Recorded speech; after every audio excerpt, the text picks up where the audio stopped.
Hello, everybody. Hello, hello, hello. I did not eat my food as quickly as I should have. That's okay. We can eat and talk.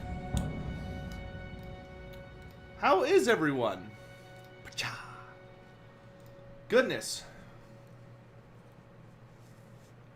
Goodness, goodness, goodness.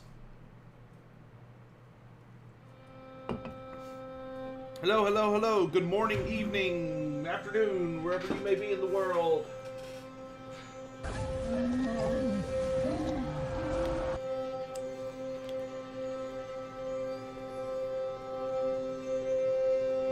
Yeah, I'm Darius. I remember you. Hey, Gardath and Gomst. Thanks so much for continuing your subs, dudes. I appreciate it.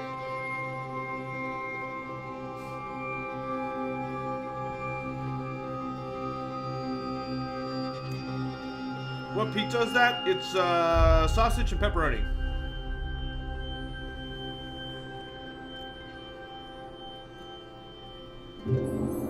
Which I have bell peppers on it.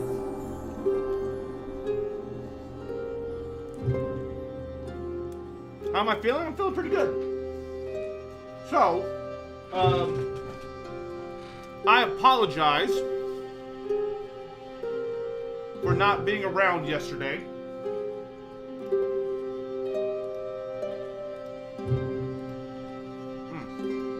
I know we were supposed to play,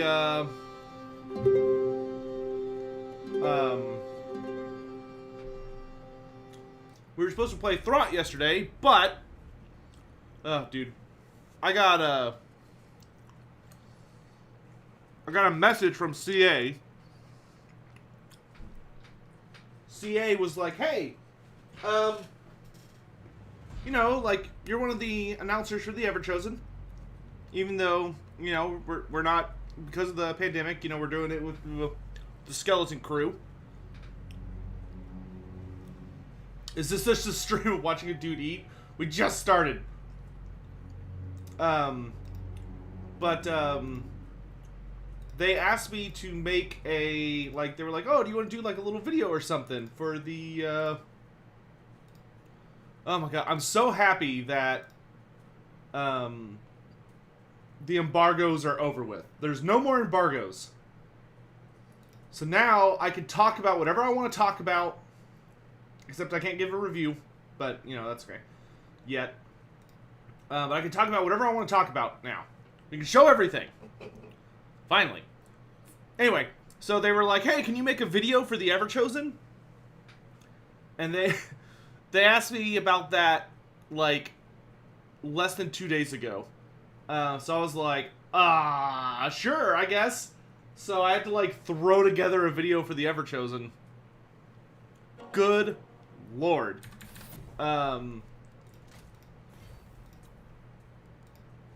It was, I managed it. But it took a hot bit. Black screen. There I am.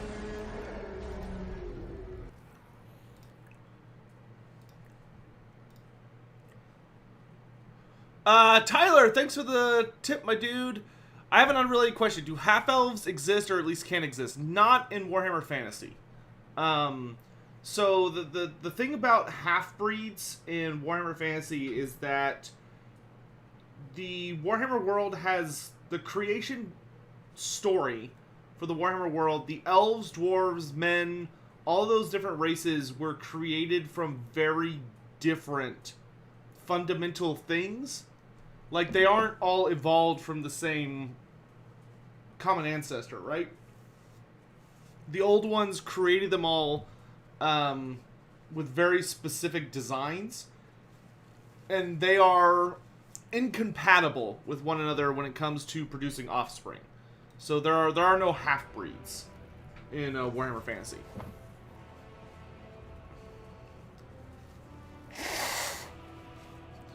Alright.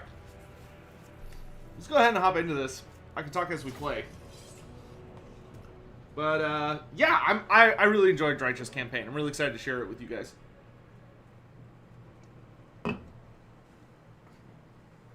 Oh, so, I am going to be doing part 2 of the map video.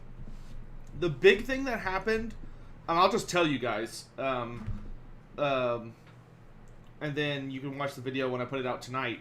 But the TLDR is that they kind of, cleaned up the Skaven a bit. So, like, Tretch Craventail, for instance, has an undercity now beneath Crookback Mountain. So you can, like, take over your ancestral home as Tretch, like, really fast. Or you can just, you know, do diplomacy with that, the Clan Rictus nest. Or you can, like, just steal their income or whatever.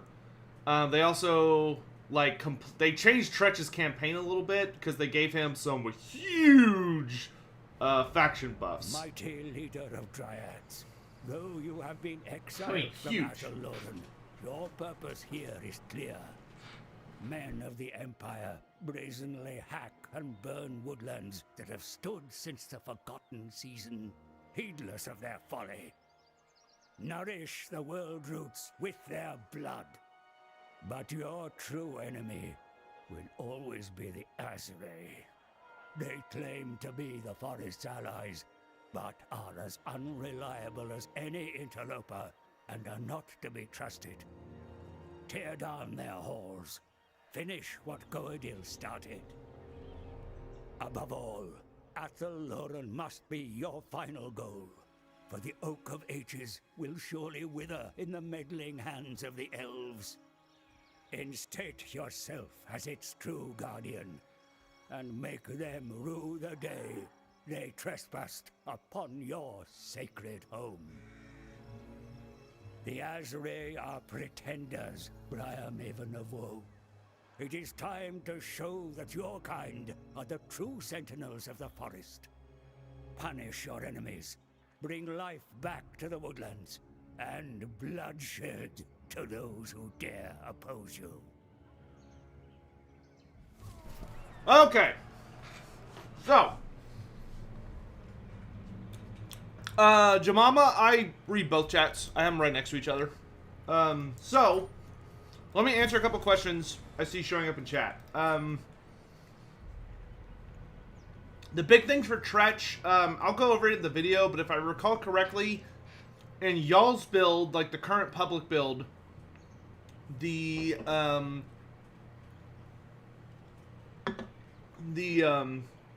current buffs for Tretch, I think, is just that he gets, like, plus public order when he betrays somebody. What am I eating? Just pizza. It was, that one, I got, like, a half pepperoni, half sausage and pepperoni, I think. But, anyway.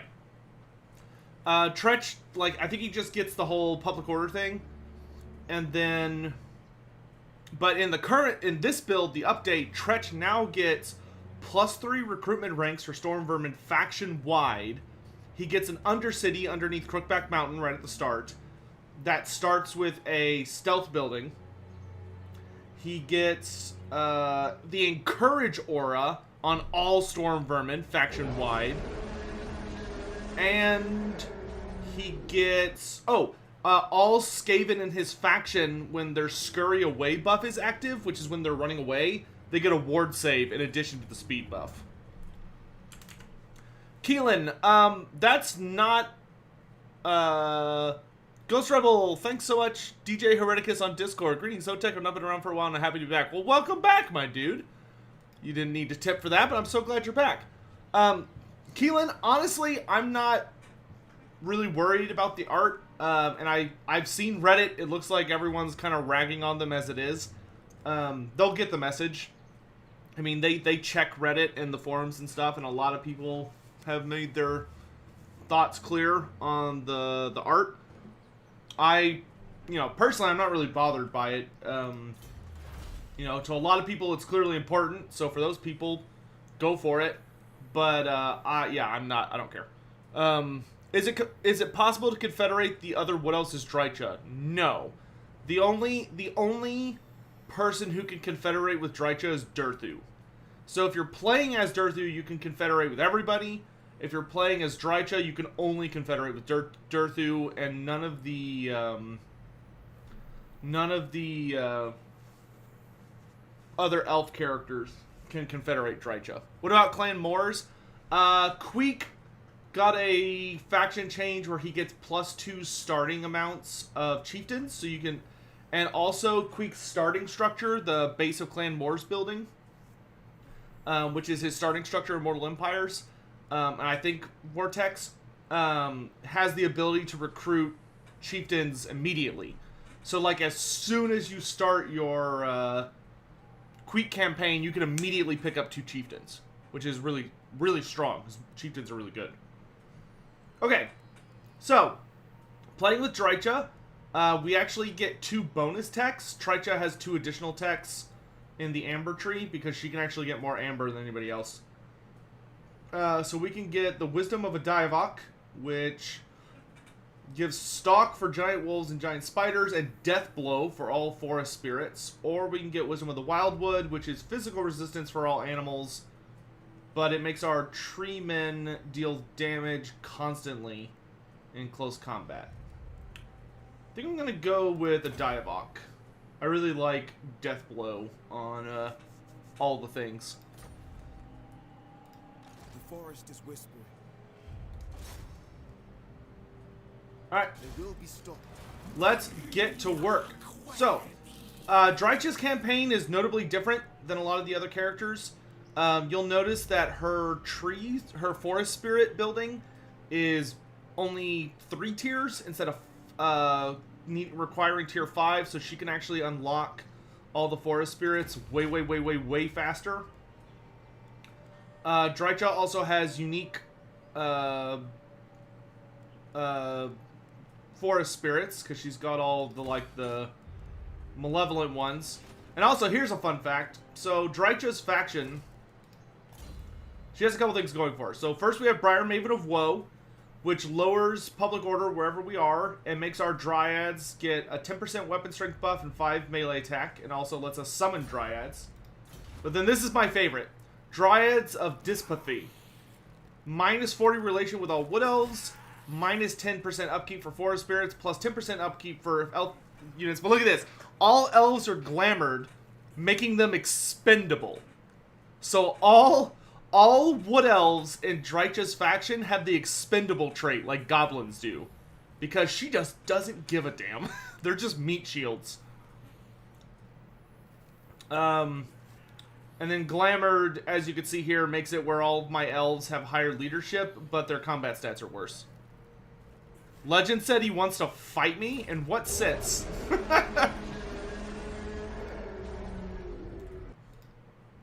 Tyler, thanks for the tip, my dude. You have mentioned the halflings are somehow related to humans and ogres. Are they still incapable of half-breeds? Also, going to talk about the history of halflings.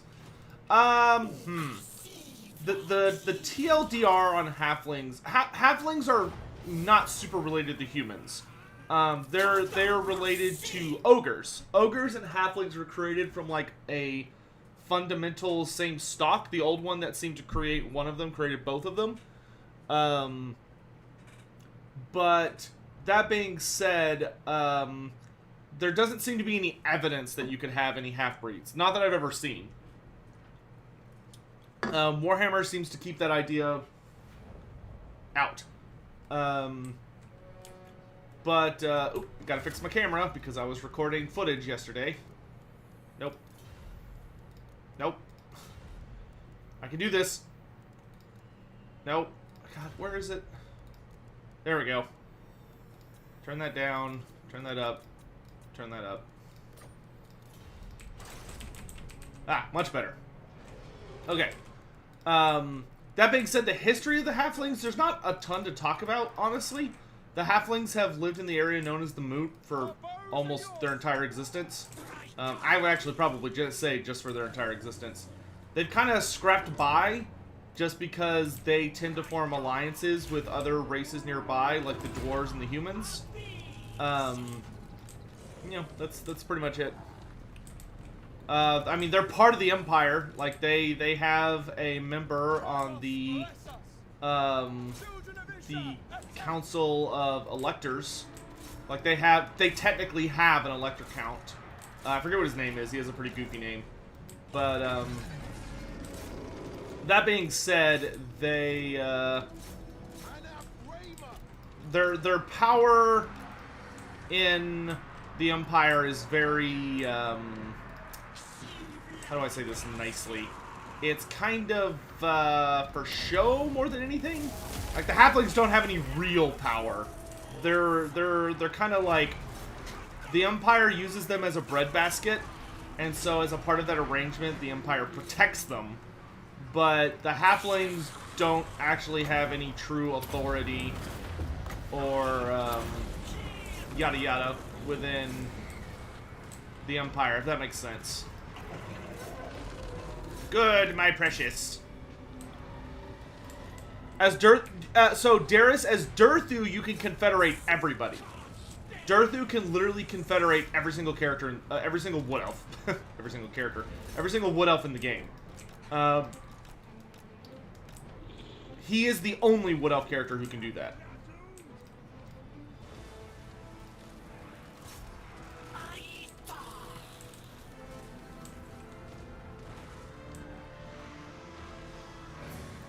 Do I know if Vampire Tide has been adjusted? The vampires, excuse me, goodness. Vampires, but, the vampire counts actually have a way harder campaign now. Especially the Von Karsteins, but the vampires in general are having a really hard time because Drycha does not like them. Like the AI Drycha really is not a fan. And she is a very deadly starting opponent because, especially if you're playing as the vampire counts, you can actually run into issues pretty quick. The big issues being that Drycha can literally show up on turn 2 and have like a Feral Manticore, a Tree Man, and a bunch of other random garbage in her army, and it's really spooky. Honestly, the vampires need some help, in my opinion. They are struggling right now. Hey, thanks for the bits, my dude. When do I think you'll get darn Coven Thrones and Neferata? I'm thinking game 3. I think in Total War Warhammer 3, you will finally get your beloved Coven Throne. You want to fight, maybe? By the way, somebody was saying it earlier. If Legend wants to do a head-to-head campaign, I'm down. He just needs to reach out to me. I'd be down for that garbage. Probably get my ass beat, but I'll at least try. Head-to-heads are fun.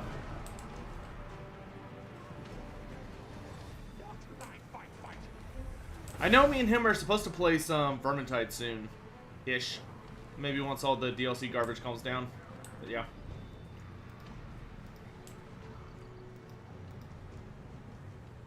We're gonna do what we can to run these guys down. What change would I see made to the Vampire Counts campaign? A lot. I'm gonna be making videos about it very, very soon. He wants to fight me in the Denny's parking lot. He's challenging me to the most sacred form of combat. I don't know. I don't know if he'd be prepared for that, dude. I have a ferocious gut charge. I have a ferocious gut charge. I mean, you can't see this thing, but it's pretty impressive.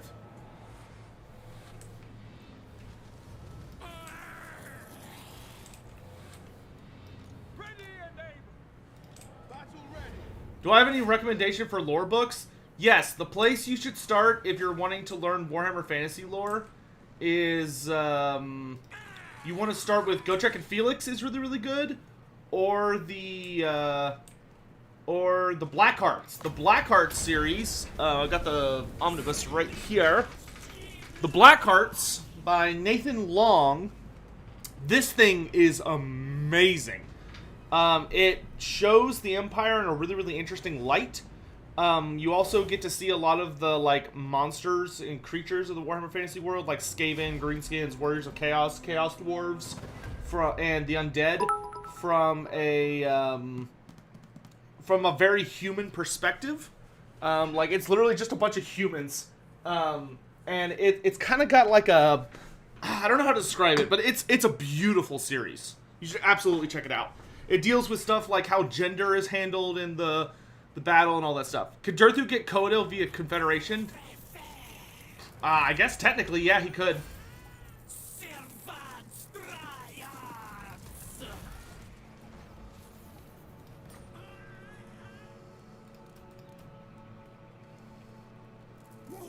I want to make Drycha as a model of paint. Can I do it from a Sylvanas Start Collecting box? Essentially, yeah, but they don't print Drycha's old model.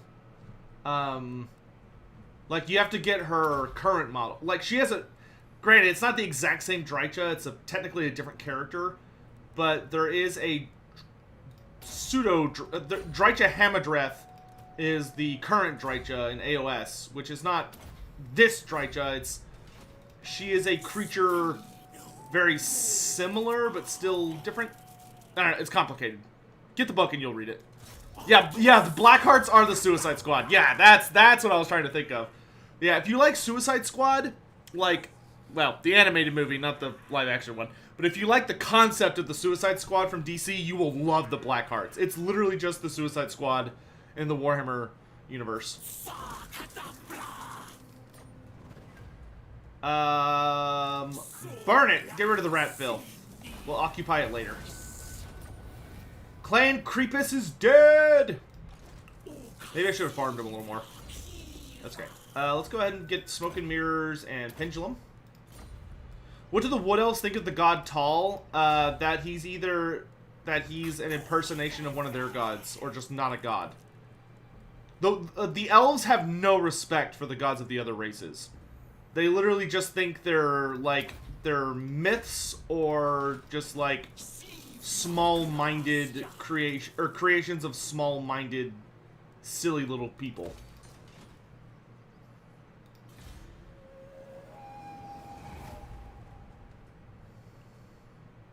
And I'm gonna do a bad guy playthrough with Drycha this build. I'm gonna try and be friends with the undead. I'm gonna do it. Not even Sigmar? Nope. They don't think Sigmar is real. The elves think that Sigmar is literally just a man that's super hyped up.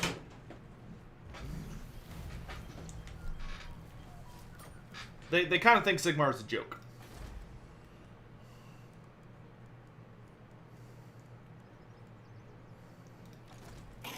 The forest lends its fauna to your call. Oh yeah, so by the way, this is how Drycha recruits beasts. You go to your Wild Spirit and Beast menu. And these are things that you can just, like, immediately recruit. So let's pick up, just everything. Alright, I want to search Mordheim. I don't think I want to waste it. What does Drycha's indoctrination trait refer to? So Drycha has the ability to essentially, like, lure elves in and essentially possess their brains. It's called glamoring. Drycha, in particular, has a very, very nasty glamour. Like, if you were to meet Drycha, if you personally were to run into her, if you saw her at a distance, Drycha, or even up close, Drycha would probably appear to you as, like, a absurdly beautiful woman. Hey, CJ Ubusta, thanks so much for gifting 5 subs, my dude. Thank you. Yeah, Drycha would not reveal her war aspect to you, like what she actually looks like. She would not reveal that to you and gut you until you were really close and she got what she wanted from you. If you read, there's an omnibus called The Knights of Bretonia by Anthony Reynolds. If you read that one, there is actually a I think it's in Grail Knight, the main character encounters Drycha. And Drycha, like, hides herself very, very well, pretending to be something else. And it's that kind of crap. Drycha pulls that all the time. What about Ulrich? Isn't he quite old? Yep. Ulrich's super old. But once again, the elves don't... You have to understand how arrogant the elves are. And Ulrich is old from a human perspective, but Ulrich is very young from a elven perspective. I mean, Ulrich's been around, like, probably 4,000 or 5,000 years. Maybe a little longer. Did Drycha's bitterness change at the end? Only for a brief second. Callard? Yeah. No, the elves know the dark gods are real. They've dealt with them for a while.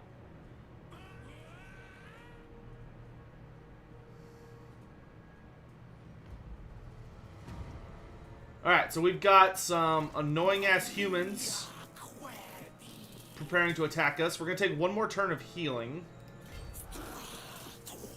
Let's go ahead and get to work on buffing our dryads. Let's make them... We're going to be fighting a lot of Imperial troops. Like, Empire troops. I kind of want to go... Aspect of Willow on most of my guys. We'll have a couple of Birch. But I think we're going to go mostly Willow, and then we can go, like, 2 Birch. And then I think for our Tree Man, I can't afford it. That's fine. For the Tree Kin, I think for the Tree Kin, it's best to go Oak and just let them be like... no, I think we'll go Oak on our Tree Man. Maybe we'll go... I kind of want them to stay tanky. And they've got pretty good weapon strength. We could go Willow again. Let's do at least one Willow to start. Okay. How do elves react to faith magic then? Elves do not believe that faith is real. They just think it's magic. That humans are misinterpreting as faith. They just think humans are really ignorant. Why not go for Throt? Throt is really far away from here. I mean, we'll bump into him eventually. But, he's way up here.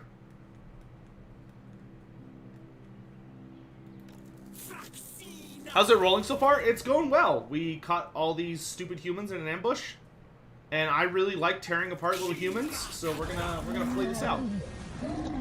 Reedy Rainbow, thanks so much for subbing, my dude. Was subbed but not following the fudge. Well, I hope you're able to rectify that. Oh my gosh, a hype train! How exciting. Will I cover new landmarks in the upcoming video? Yes. Also, I think y'all are going to be impressed with my video that shows up in the Everchosen. I literally squeezed the lore, like a summary of the lore for every single character, or every single one of the 6 new named characters in the DLC and free LC into 12 minutes. 6 characters, 12 minutes. Is this the free LC? Yes, it is. So we're playing as Drycha. And we're making the humans regret their decisions for trying to harvest my forest. Assholes.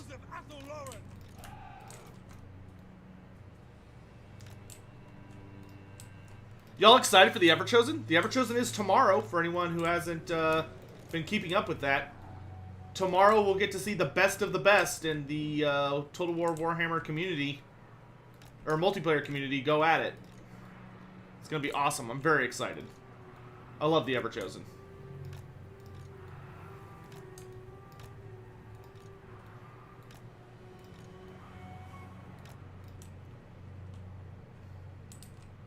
Okay, let us begin. Death to them!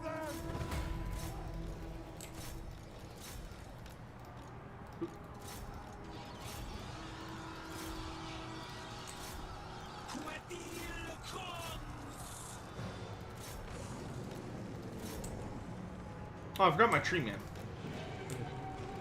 Dum-dum.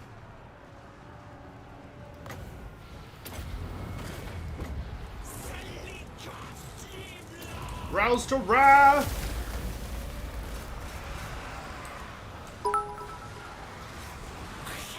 Thanks for the bits. I'll check it in just a sec. Let's do that. Oh, Salter, thank you very much for 500 bits. Wow, thank you, man. That's generous of you. Appreciate it. Dude, I actually really like the animals in this faction. Like, the giant wolves and the giant spiders in particular are, like, really strong. You can get some really good mileage out of them. Hiding in wait.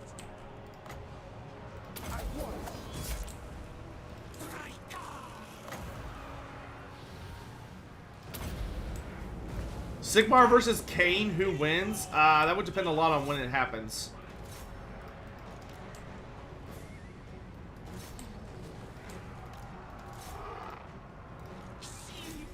I think Sigmar would have a chance, though. The Ents are going to war. Yep. Very, very angry Ents, but yep. Okay, let's bring our beasties over this way.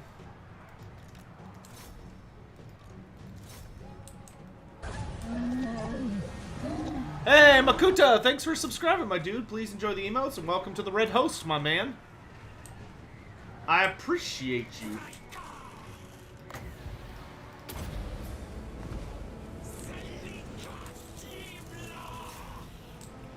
Great Maw versus Kane, who wins? My money's on the Great Maw. I feel like Kane is way too bloodthirsty and stupid. He basically like try and punch the Great Maw like a strong man punching a blender. Is there any special lore for the sword Durthu wields? It was forged for him by Dave, the smith who makes all the items for the Sisters of Twilight in their new campaign. Lord Dave forged it for Durthu essentially well, just as a gift, but it's like one of the craziest things Dave has ever made, especially because it's, you know, not least because it's absolutely massive.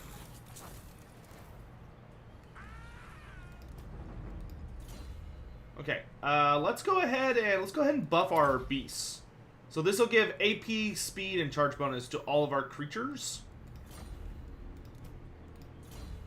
And then we're gonna grab the Endless Hunt. I'm probably not gonna hang on to this guy for too long because the upkeep for, let's get Aspect of the Oak for our tree man. But the upkeep penalty for elves is like absolutely heinous. Is Drycha creepy enough in game? Oh yeah, dude. I mean, so the really cool thing they actually did with Drycha, if you watch her animations, she actually moves and attacks like a praying mantis, which is terrifying, but also fantastic. Like, that really makes sense, in my opinion, for a basis for her animations, is the idea of her just waiting for you as a tree, and then when you get close, these giant-ass talons come out and just literally rip you apart. Are there any Beastmen reworks? No. I highly suspect that is because I heavily think that Beastmen are probably the next DLC. I don't have any proof, but that is my suspicion. It would make the most sense. You know, do Beastmen and then you know, we could really just kind of move on at that point. I actually don't want this building. I don't need archers. I need more spirits. And hopefully, and we need to get some, we're definitely going to get some Zotes as quick as we can, because we want that reduction in magic resistance. I like your emotes. Thanks. I like your emotes. And by your emotes, I mean your face. MO Addicted, thanks for the bits, my dude. A bit not related, but you got me into Vermintide again. What do you think they'll do with Sienna's DLC career? I'm hoping for Necromancy.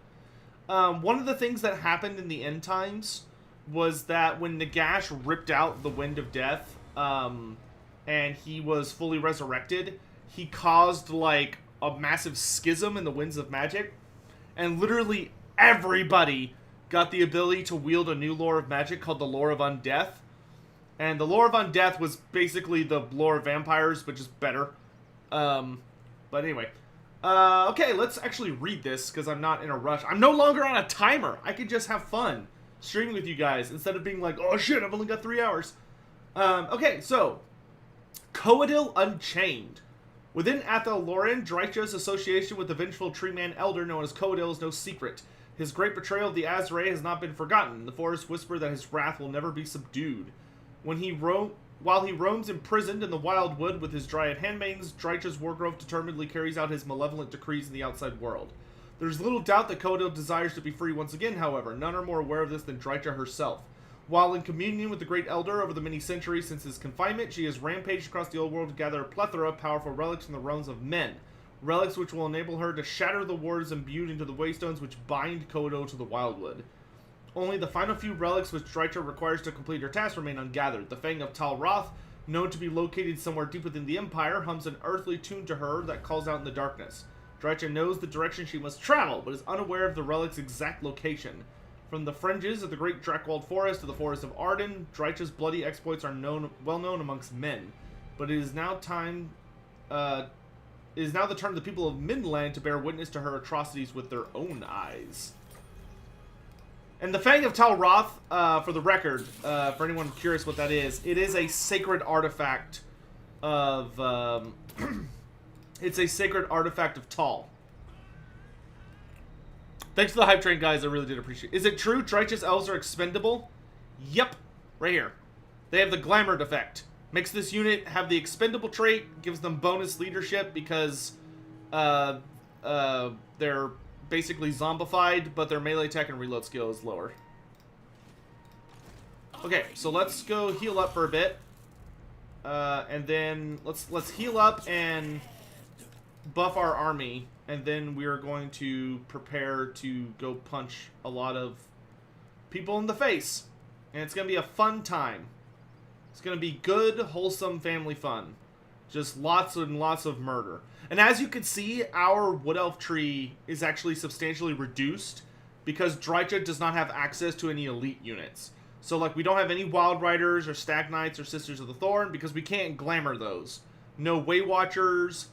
No, we don't have the new War Dancer unit. And we have access to the heroes, except the Spell Singers. No Spell Singers. But we do have Malevolent Branch Race, which give us access to more Winds of Magic. Okay, so I think we're going to just kind of save our money for right now. Let's go ahead and get rid of these elves. I have no need of you. You can be my scout for a little bit.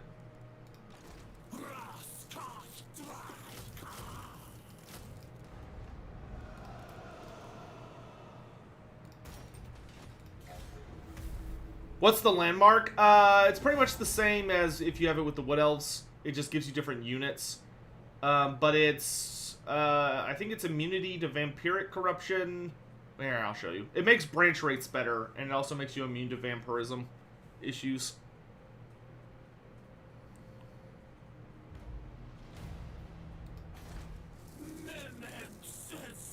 Yeah, it's immune to vampiric attrition, lowers the penalties you take for corruption, and makes your branch rates better and buffs your garrison. And also, every single one of the unique buildings makes it so that the forest it's in deals attrition to anyone that tries to, like, walk through it. Spend another turn healing. You are going to go spy for me. Spider elves? They are not spider elves. They're just spiders. Thanks for the redemption. Does the Griffinwood exist in the lore? Yeah, it does. It's a pretty small forest. All of the forests on this map do exist in the lore, but they're just, like, on the map. The only famous ones are Larlorn, Ecocide. Oh, that's the other thing. The cool thing about Drycha is Drycha has a ton of unique events. As it has always been since their primitive parasitic kind first started building their cities and polluting the lands with their presence, men of the Empire encroach upon the forest from all sides. As they tear the trees from the land and brazenly plow fertile soil that would have otherwise been home to our beloved saplings, you hear the pain of the insentient flora cry out to you. In seeking vengeance, the Wargrove has snatched some of these Empire men alive, and they are dragged before you, screaming and terrified for their lives, just as it should be. What will you do with them? We could send a message, leave their mutilated corpses at the edge of the forest as a warning, or make fertilizer out of them. Bury them alive so they may experience an agonizing death, and let new trees take root from their rotting corpses. Let's do life from death. We're gonna bury them alive.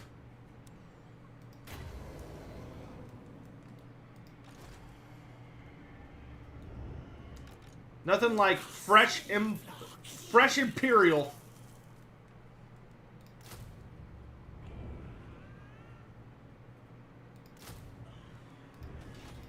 Got it.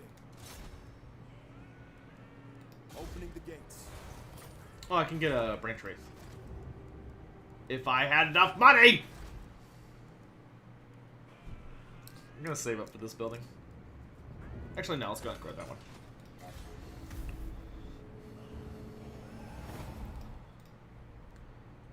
Give you speculation about something? I speculate that I'm going to make a big video here in a week or two that's going to be all about how CA needs to make Isabella von Karnstein a legendary hero, and there's going to be a minority of people who are going to bitch and moan about it, but hopefully it'll be a convincing argument, and everyone's like, yeah, that makes sense, and we can like get CA to be like, okay, let's do that, and they do it, and all is well. There you go. Did I see the new Seraphon model? Did I? Dude, yes.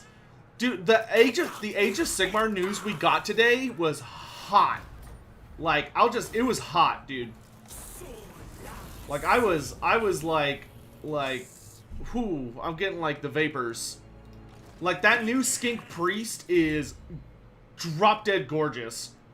And then, when they talked about the backstory for Sigvald and where he's been, oh my gosh. I was like going to another plane of existence, dude. I don't require your services. Get out of here. What happened? Okay, hold on. Let me show you this new model. So, Games Workshop revealed a new Seraphon model. Let me show you guys. And they also revealed a couple things in Age of Sigmar lore. Like, they talked about that, turns out Sigvald had been captured by Nagash when he died. He wasn't given to Slaanesh, because Slaanesh was distracted. Nagash got him instead, and Nagash was so pissed that Sigvald killed Krell, like perma-killed Krell, apparently. So Krell is gone forever. Krell's dead. But he at least got brought up, so that was nice. And Nagash was so pissed about Krell's death that he took Sigvald's soul and stuffed it in a mirror made of shade glass and cursed it so that anyone who looked at the mirror containing Sigvald's soul would only see like an idealized reflection of themselves, so no one would ever get to look again upon Sigvald. But Sigvald got free because his mirror shard actually got taken out of Shadespire by some dwarves on accident. Well, no, they did it on purpose, but they didn't realize Sigvald was in it, and a series of shenanigans happened and he got out. But the really cool thing was that they told us about Sigvald in Malign Portents, which that book released like a year ago. And they were like, oh, a piece of shade glass was found with like the most arrogant soul in existence. Okay, here's the... Look at this boy! Look at this boy, dude! Look at this skink! That's a hot skink, man. That's a beautiful model. I am so excited to see this model, or to own this model. Like, that is a badass skink priest. Like, hot diggity damn. He should be holding a heart and a dagger. Well, Tehannawan's still on vacation right now or something. I don't know. But, yeah, I'm super excited for them to release the Underworld Warband.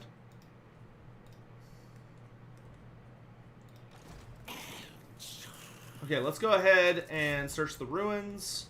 And then we're just going to start blowing stuff up everywhere. That, and that. Ooh, the Sword of Bloodshed. Nice.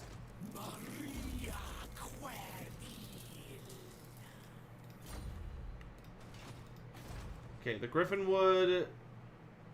I want to save my money so I can get the economy building. Will we ever get the Red Duke as a legendary lord? Probably. No, Wested Sammy. All they've said is that whatever he's holding is super important, but we don't know any details about it. Do I think we'll see the Queen of the Vampires in the next DLC? No, I think Neferata's going to be in Game 3. Kiro, Ideneth, so the upcoming warbands, it looks like are going to be, let's actually occupy this one. It looks like the upcoming warbands are going to be a new vampire faction, which is super exciting. That's the first time we've got new vampires in like the entirety of AOS. New vampires, then it's Seraphon, then Savage Orcs, then Ossiarch Bone Reapers, and then Ideneth Deepkin. Which I'm really excited for all of those. I think that's going to be really cool. I need, do this one. Give me bonuses to burning people. And then we can grab that for our economy, and I need a Branch Wraith. Ambush success chance, lowers magic resistance, ward save, better chance of wounding enemies, armor piercing damage. Let's go with this one.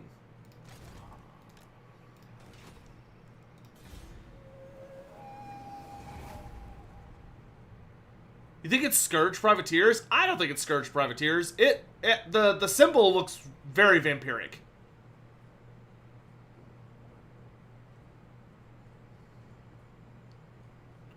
Get regen from Isabella. But I'm trying to befriend the vampires. I want to be one of the baddies.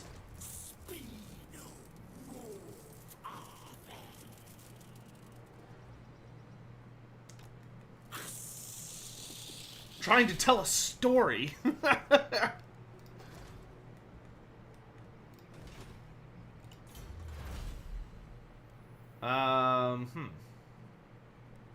Let's go for Loic the Trickster so I can get cheaper or faster cooldown from the Lord of Shadow. We'll wait for this chick. Is Azhag here? Azhag's up in the mountains.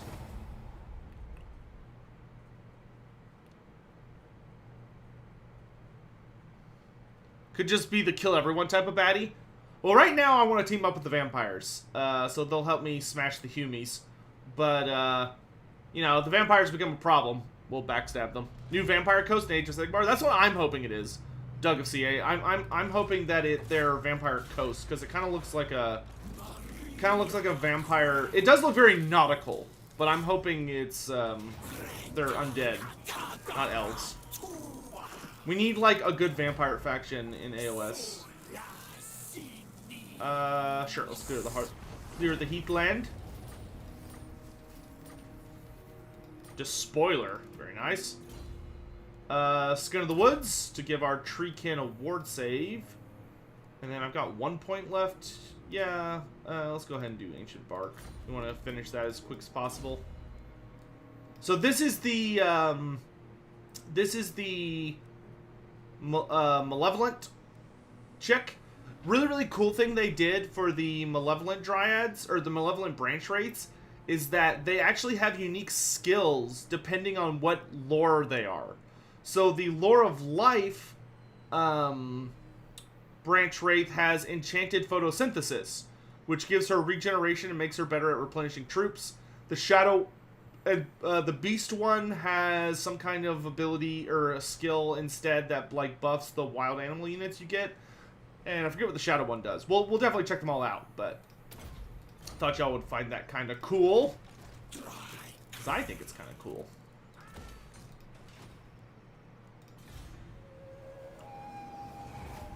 Hey, Smockhog, what's up, dude?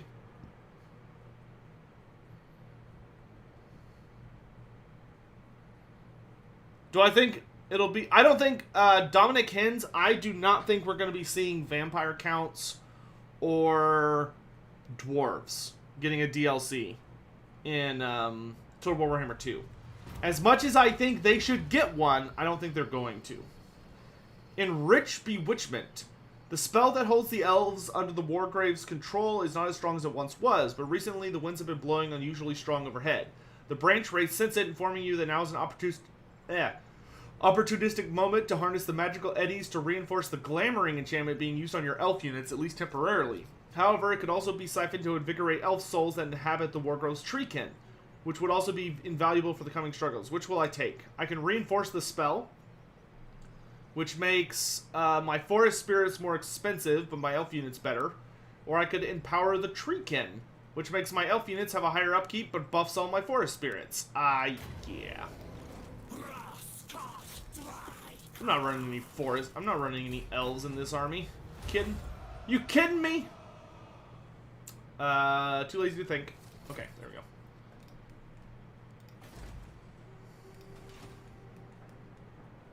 I do not bandy words with the weak. Leave me. Bro, I have a higher strength rank than you do, just, you know, just so we're clear. Do not underestimate the danger.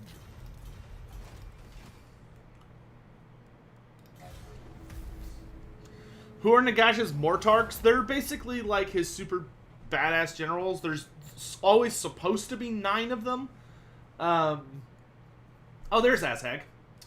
The 9 of them in the end times, let's see, it's Luther Harkin, Wallach Harkin from the Blood Dragons, the Nameless, aka Drakenfels,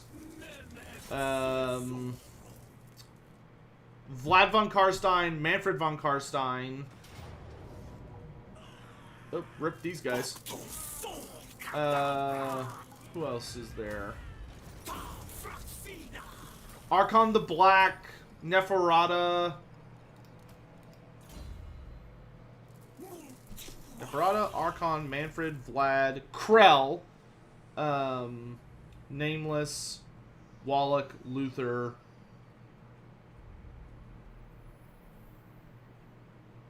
Who am I missing? Dieter Helschnitt. Yes, thank you, Dieter Helschnitt.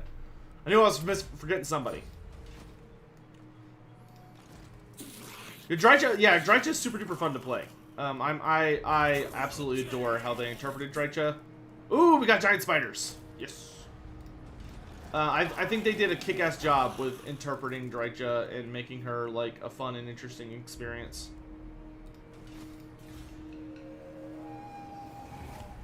What are the other unique forest buildings? I can show you this next turn.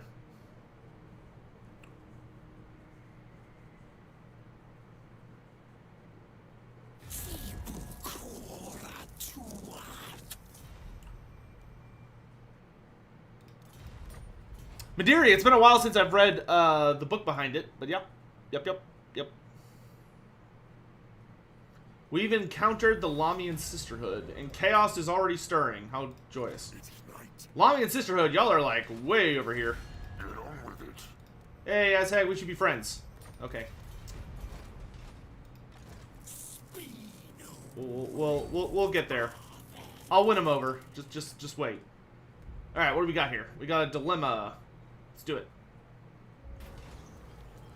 Forest encounter. Vampires. A Strigoi Ghoul King, along with his cannibalistic retinue, have been spotted in the forest. Though monstrous in form, their tale is pitiful. Persecuted by their brethren, they are fleeing in search of sanctuaries, so it does not seem that they intend to stay long in the forest. By observing them from a distance, you can show your forces they have nothing to fear from these wretches, or you could punish them for their desecration, as the forest spirits would no doubt insist. If I spare them, I get immune to psych against all undead and make vampire counts really like me for 15 turns. Or I could... I'm gonna spare them. I'm gonna let them slip by so I can hopefully manipulate the vampires into doing my bidding.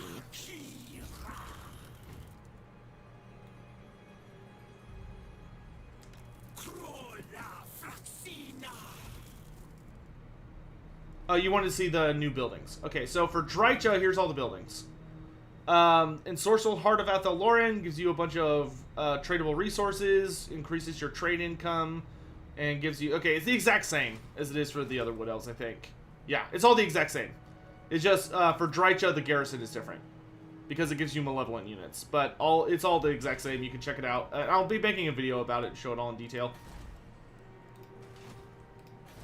How many turns till the growth flips? Okay, I need to hire a... This one. Your job is to stay here and guard the forest and increase its growth rate.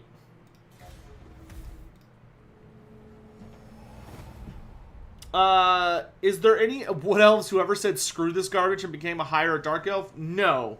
The problem with the Wood Elves is that the Wood Elves are all essentially forcibly bound to the very, like, nature of Athel-Loren. Like, it's a part of them. It's not like a nation that you can kind of, like, willingly join or what have you. It's more complicated than that.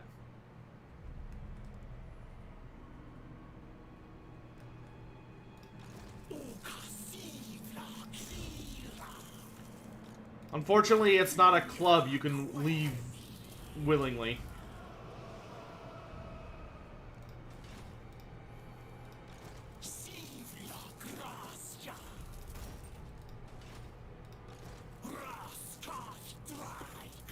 I actually wouldn't mind at least one birch treekin unit. No, Cormac, I can officially talk about everything as of today.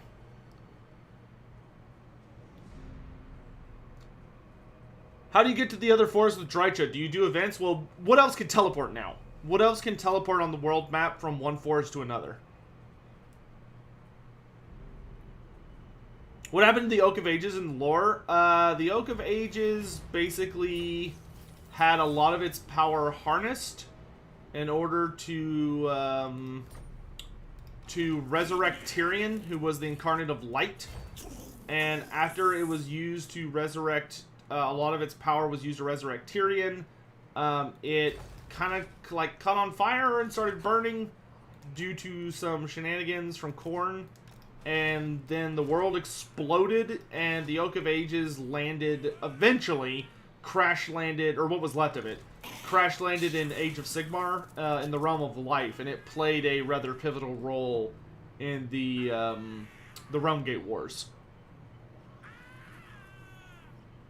Yes, the Oak of Ages is an AOS. I forget what it's called now, but it is there.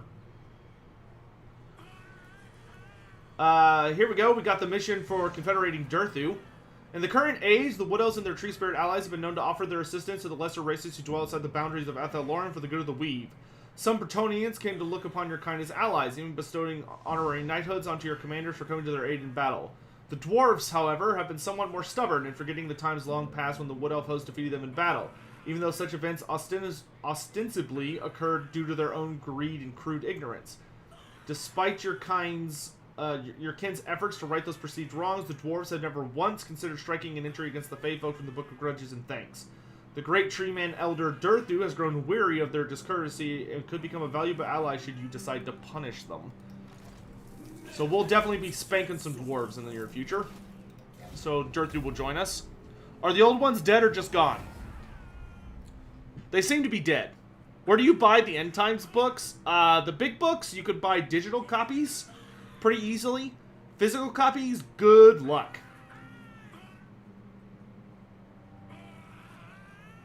Well, Orion, the reason they use the Oak of Ages to resurrect Tyrion is because they wanted to... Oh, yes, I will allow Chaos Corruption, so I can get the Wit Stealer Sword.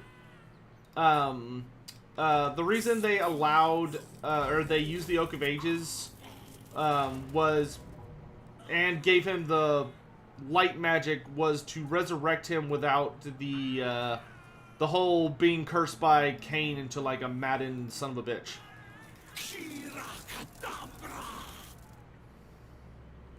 What did Drycha do during the End Times? Let's see. Drycha, leading up to the End Times, I should say.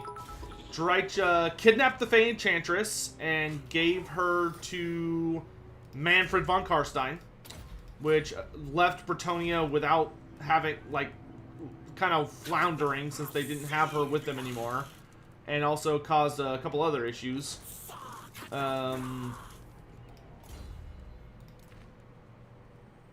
Yeah, give me that Wit Stealer Sword. They also... Let's see, what else happened? She then, after her little alliance with Manfred, she busted out Coadil, And then her Codil showed up kind of late in the end times, where they teamed up with Be'lakor and Helibron, and they attacked the Council of Incarnates in a big old fight, where Drycha nearly absolutely bodied Malekith, despite the fact he was the Incarnate of Shadows, though he had been poisoned by Shadowblade. And they had a big old fight where Drycha was kicking his ass until Alariel used the power of the Weave to, like, heal Drycha's sanity for, like, a split minute. And Drycha, like, kind of came to and realized that what she was doing was, like, really not smart because the forest was going to die. You know, because she had, like, teamed up with demons and a bunch of other nasty stuff. And she was like, oh, I'm clearly on the wrong side of this conflict. But, like, she was doing such a good job just beating the tar out of Malekith that the instant she stopped attacking him, Malekith was like, ah! And chopped her head off and killed her. Hey, MMO Addicted, thanks so much for the tip, my dude. From 1 to 10, how effed is Kislev by Clay Mulder and Mortal Empires until they become a full-on faction? Pretty effed. Pretty effed. Jamama, I don't think they need to do it that way. I think the whole point of Game 3 should be you are either trying to cause the end times to further your own ambitions, or you're trying to stop the end times and save the world. But, you know, players should be kind of allowed to pick their own destiny. I need one more turn. Could I do a video about Cathay and what I'd like to see from them in game? At some point, sure.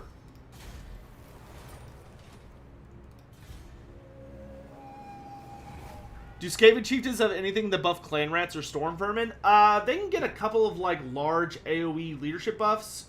Like, they can become quite good, like, side generals. The big thing that the Chieftains do that make them really, really good is that the Chieftains have they have a Guardian buff that's really nice. Funny enough, so the Chieftains have this really goofy form of Guardian where at the base level, it essentially, Greetings. Welcome. Sit by. No. We should be friends. Dead. I'll have you speak. There we go. Praise your gods. No. Okay, maybe not that one. Pay me then. You will fail. Jesus Christ! Give me like 1,000. Good. There we go. Alright. But what was I talking about? I got really distracted.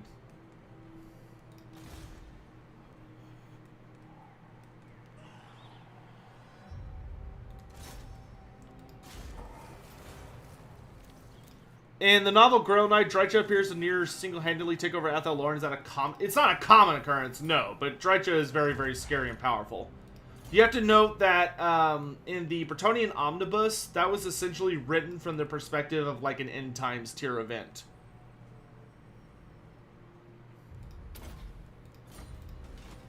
Oh, yeah. Yeah, I'll do a video on Cathay at some point. I don't know when, but at some point is really all I'm willing to commit to at this time.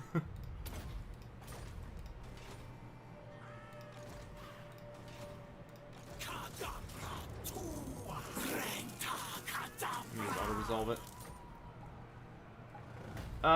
We'll clear it. Get lots of... Okay, Ostermark is dead. The Griffinwood is healing nicely. Grab Ancient Bark and Rally.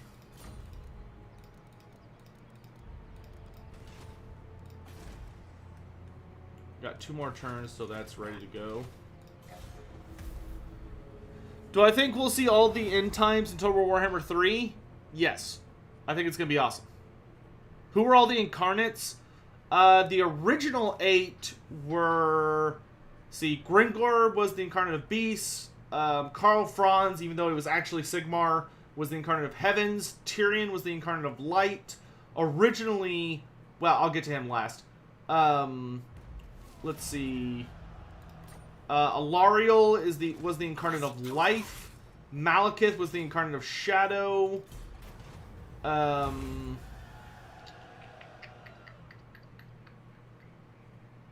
Who's the obvious one that I'm missing? Fire and metal take a kind of a side explanation. Who am I missing? Light, shadow, beast, heavens. Light. Tyrion was light. Alariel was life. Malekith was shadow. Sigmar / Karl Franz was heavens. Grimgor was beast. Oh, Nagash. Nagash was death. Nagash was the incarnate of death. And then originally, Thorgrim was the incarnate of metal and Ungrim was the incarnate of fire. But both Ungrim and Thorgrim die. And then Gelt became the incarnate of metal and Caradryan became the incarnate of fire. That's how that all boiled down. Ooh, Date's Reaper. Very nice. Date's Reaper is literally just like the Witstealer sword.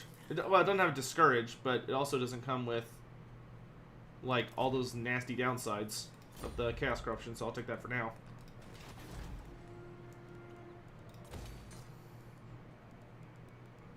I have a lot of moolah.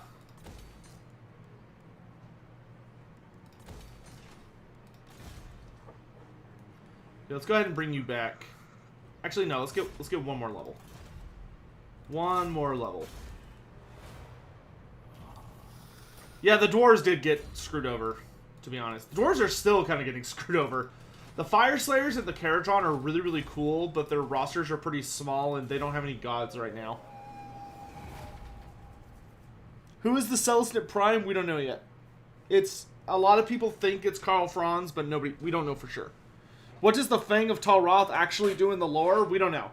The only thing we know about the Fang of Talroth was that it was a powerful Tallite artifact that Drycha stole as part of her big scheme to free Coadil.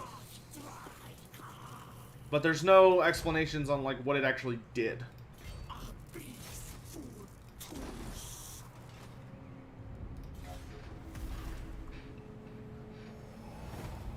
They have Gotrek. Gotrek hasn't taken his mantle as a god yet, though. He's just god. He's looks like he's going to be the god of fire, but until they officially confirm it, I'm like about it. Grugni is also the god of metal, but he's not like actively involved right now. Does Drycha get Zotes in her campaign? Yes, we're actually about to go recruit some. The person who became the incarnate of fire. How do you write their name and who were they? So first was Ungrim, the Slayer King of Karakadrin. He was the first incarnate of fire. But he died fighting against Archaon. And after he died, it was given to Caradryan, which Caradryan is C-A-R-A-D-Y-R-A-N, I think. And Caradryan, it was the Phoenix Guard special character from the High Elf roster. So he was the hero tier character that represented the Phoenix Guard that you could play with. Cool guy. Even though, funny enough, him turning into the Incarnate of Fire, if anything, made him worse. Because he could ride... In Tabletop, he could ride his Phoenix, Ashtari. But Ashtari in 8th edition was a Frost Phoenix. But because he became the Incarnate of Fire... It turned Ashtari back into a Flamespire Phoenix, which is just objectively worse. Which I always found really funny.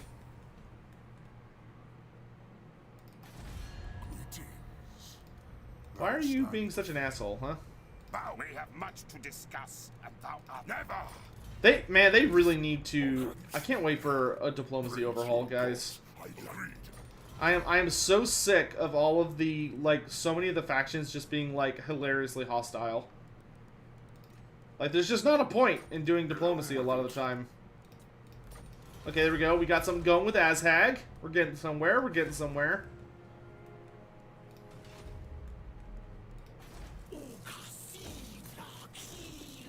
Please, God, give us a diplomacy overhaul in Game 3. This game needs it so bad. There's, like, no nuance. It's just the most irritating, like, yes-no game in existence. If all the elves went to war, the Wood Elves, High Elves, Dark Elves, who would win? Probably the High Elves. Take Boardheim. I'm heading down there.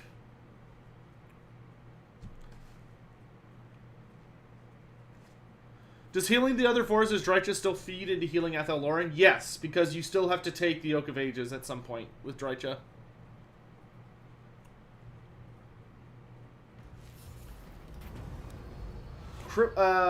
Inferno. A flash fire rages through the forest. We could either save our infrastructure or save our forces. So I could lower growth and income, or I could lower casualty replenishment. Let's do that one. I don't like lowering growth. Okay, so we're gonna go that way. Back off in. Let's grab this building. Make stuff cheaper.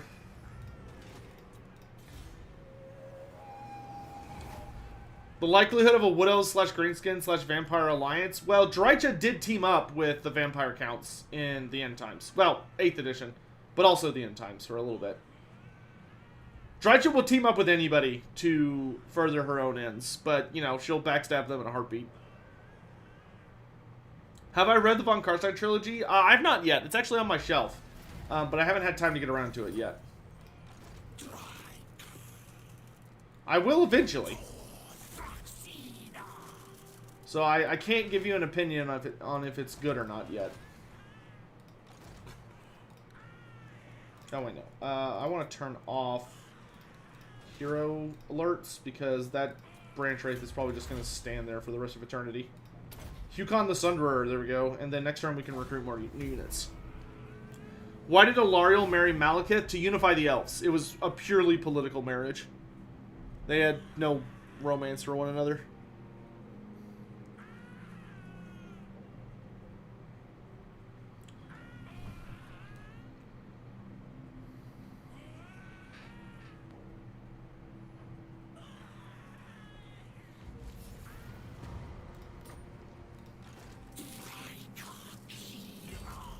Okay, so I don't really want Giant Hawks. We can get Zoats now. Let's pick up a unit of Zoats. And there goes all my income. Delightful. Vampires, you better get your crap together and side with me before this event ends. Because I don't get plus 50 with them forever. I only get it for 2 more turns. So if they're not buddies with me by like the end of next turn, we're gonna have problems. Do all Zoats? No thanks. I enjoy having a little bit of variety in my life. What's my favorite Warhammer novel? My favorite Warhammer novel? That's a good question.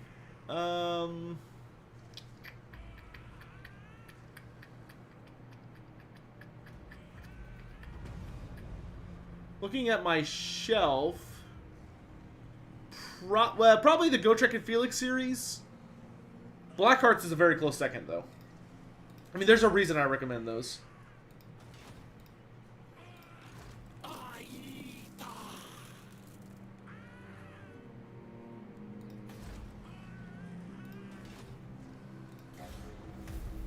Temple of the Serpent. Temple of the Serpent's really, really good. Why didn't I not stream yesterday? A, it was Thanksgiving, so I spent a lot of the day with my family. And B, Creative Assembly asked me to make a video for the Everchosen, which took me almost the entire day. And all night. That's why I woke up super... No! Burning Shores is trash. Burning Shores is the worst book ever written. Oh my god, it's so bad. Meng Ranks, thanks so much for the tip, my dude. You're the most knowledgeable streamer for Warhammer lore. Do I think the Wood Elves got massive nerfs in the update? No! No, I think Wood Elves got massive buffs in the update, if anything. I think they did an absolutely kick-ass job with the Wood Elves. Could someone in chat explain to me what about the changes is having people like, oh, they got nerfed? Like, what is it that you think what the nerf is? Or what is that people think the nerf is? Thanks for the tip, by the way. Ancient Bark. As the Wargrove trudges through the forest, you encounter a weary-looking bristlecone pine tree growing amidst a sparsely populated grove, clearly of great age. At first, you dismiss it as inanimate and almost dead, but as you pass by, it suddenly speaks to you in a deep, booming voice. Though clearly still alive, the tree man reveals himself to be a long-lost elder ancient of incredible age who has chosen this spot to relinquish his sentience and rejoin the forest permanently. Before he does so, he wishes to impart some wisdom onto you, sensing your affiliation with the elder Coadil. But what knowledge will you seek from him? We could cultivate. How did the tree spirits of the Eons survive and endure? Which gives us construction cost, construction time reduction. Or strength. How did you prime for war? I think we're going to take build and flourish. Make our buildings cheaper. Yeah. I really wanted this one. I guess we could just save up. Is that Volkmar the Grim? That is Volkmar the Grim. Hey, Volky. What's up, honey bun?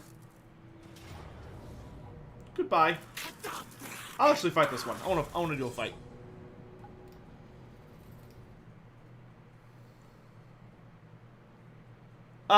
Sevidal, thanks so much for the tip, my dude. Hope your Thanksgiving went well. It did. My Thanksgiving was lovely. Thank you. What was the fate of the corrupted tree spirits during the end time? Seems like chaos twisted their hatred so they didn't even care about the forest, just revenge and hatred. That's correct. They all died. Drycha and Coadil lost the battle for the Oak of Ages. They lost the battle in Athel Loren.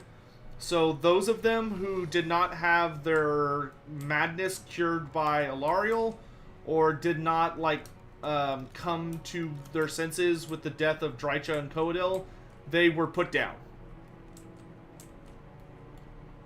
Which Bone Ripper is my favorite, not including the end times? My favorite Bone Ripper is the one from Temple of the Serpent. The Clan Eshin Bone Ripper. That one was absolutely amazing. Though the way it dies is absolutely hilarious. That being said, I will always have a little bit of fondness in my heart for the first Bone Ripper. The first Bone Ripper was really, really funny. Just because, like, there's all that, like, hype and build-up, and then Gotrek just, like, one-shots it.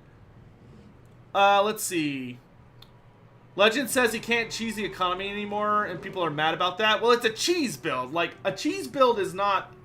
If you're cheesing the game, that literally means you are doing something that was not intended. So, like... And I'm sure Legend doesn't really care that much about it.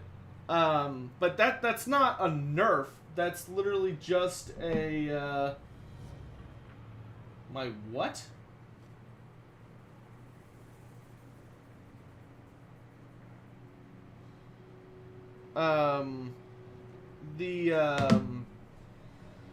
Like, that's not a nerf. That's just like a fix.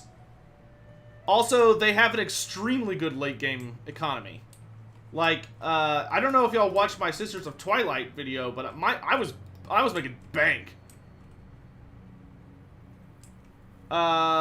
You can no longer earn income from Outpost. It's the diplomacy tax. I mean, I don't agree. I think that the Wood Elves no longer have the ability to just camp in Athel Loren and be able to make, like, a ton of money or power from just, like, hiding in the forest. They actually have to, like, go out and go to the other forests. But if you spam, like, income structures, you're still gonna be fabulously wealthy. I don't concur. I do not agree. I think you can get a just fine Wood Elf economy. Especially because the Wood Elves, like, literally have structures that if you spam upkeep production, through the tech tree and then through the garrison structures, which reduce the upkeep of any armies that are hiding in the region in question.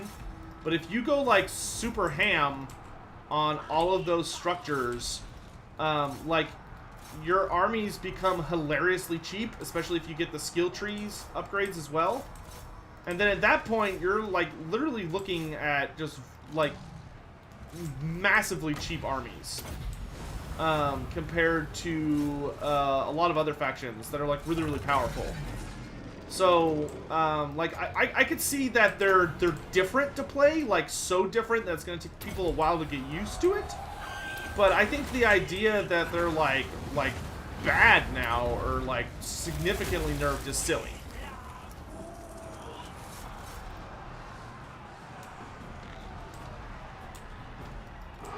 I mean, you can get like, let's see, you can get 15% upkeep reduction from the Amber Tech, or 10% upkeep reduction for elves for the regular tech. Then you can get another 15% upkeep reduction through the through your skill tree, and then you can get another 15% upkeep reduction through the buildings. No, you can get more than 15%.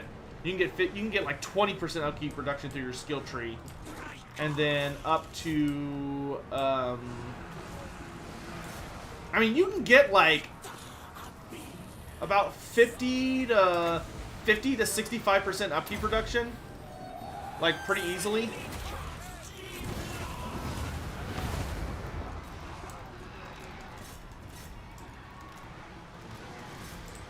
Yeah, I don't know. I'm not bothered.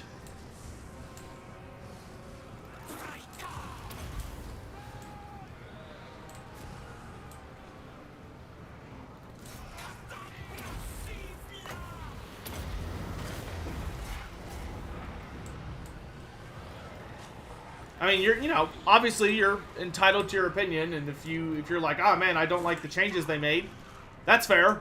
But like, I am not bothered at all. I have played a lot. You get run over by the Order Tide in late game now. I mean, you can ally with the Order Tide really easily. Like, you can ally with the Order Tide stupidly easily. Or you could just ignore the Order Tide. Like, you can easily win a Drycha campaign by just pissing off the Order Tide, because all you have to do is defend your forest. I mean, I spent some time with a legendary Drycha campaign, and, like, yeah, you're probably going to end up being, like, not well liked by the Order Tide, which can cause a problem because they're, like, kind of back on top right now. But it's, I don't know. I don't think it's that bad. I think anyone who is being really doom and gloom about it is overreacting a little bit. I mean, everybody's playstyle is different, and everyone's gonna have like different interaction and different experiences with the campaign. I mean, in my personal experience, it's fine. Like, I really, really enjoy where the Wood Elves are at now. I feel like the Wood Elves are much, much better than they were. Let's go Aspect of Oak. Yeah, I have not noticed any issues in regards to, like, economy. Especially because, like, you can spam your economy. Like, if your goal is just to make as much money as humanly possible, you could literally focus on doing a sacrificial grounds build, where you just, like, make it so that when you do battle around your forest, or you blow up enemy territory adjacent, you get, like, hysterical amounts of income from raising. That's, I mean, but I tend to, at least for my playstyle, the way I enjoy the game, I have not noticed any significant issues. But like I said, like I legit feel like everyone's experience is probably going to be pretty different. But I don't think I don't think there's any like one true answer. I mean, I may tell you it's super great and I really, really like it, and you may play it and be like, ah, man, I don't like this, and that's cool. I mean, that's okay.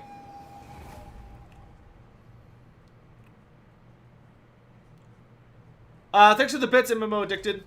What lore of magic do you think Neferata will have? Something unique? I could see... I'm too lazy to fight this.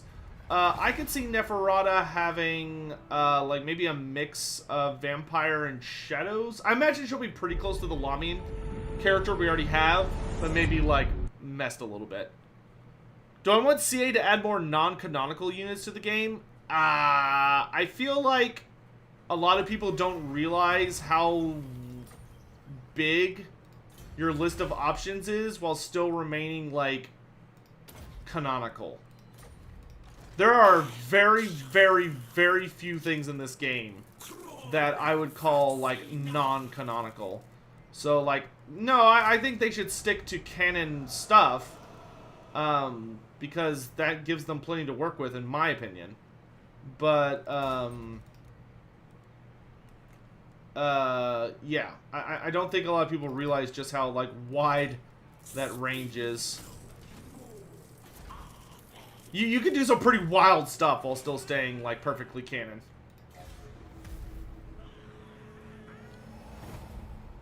When am I gonna play Skaven Clan Mulder? Soon. Probably, maybe... I don't know if I'm gonna... Soon. I don't have a specific day for you, but soon.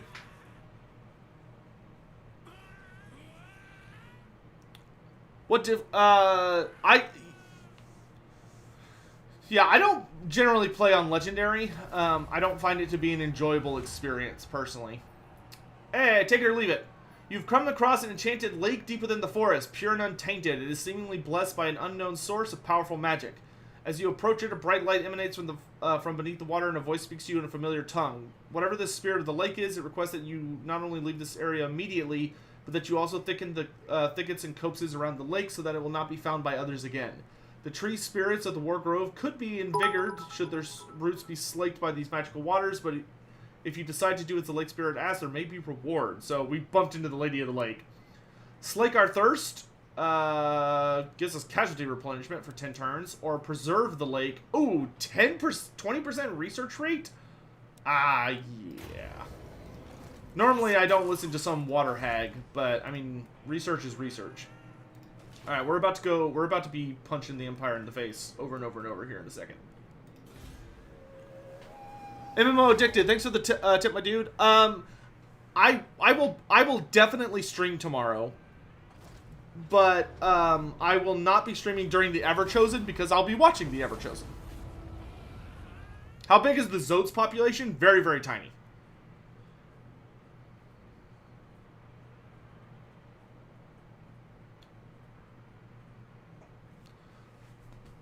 Malvero, economy depends on difficulty and playstyle. Diplomacy tech sucks since you have to go everywhere now. Base diplomacy already sucks in this game.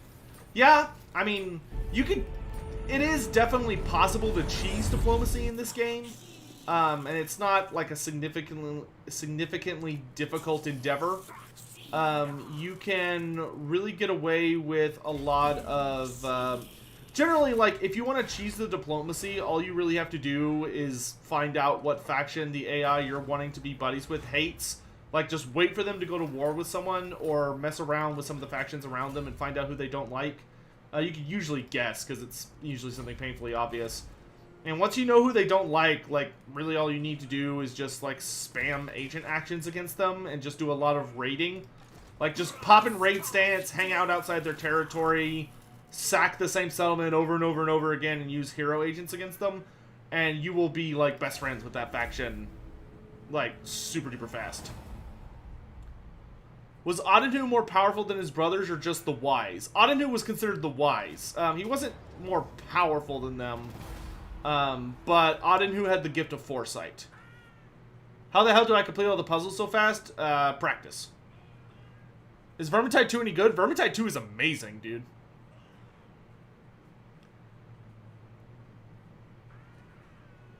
Dead Like Me.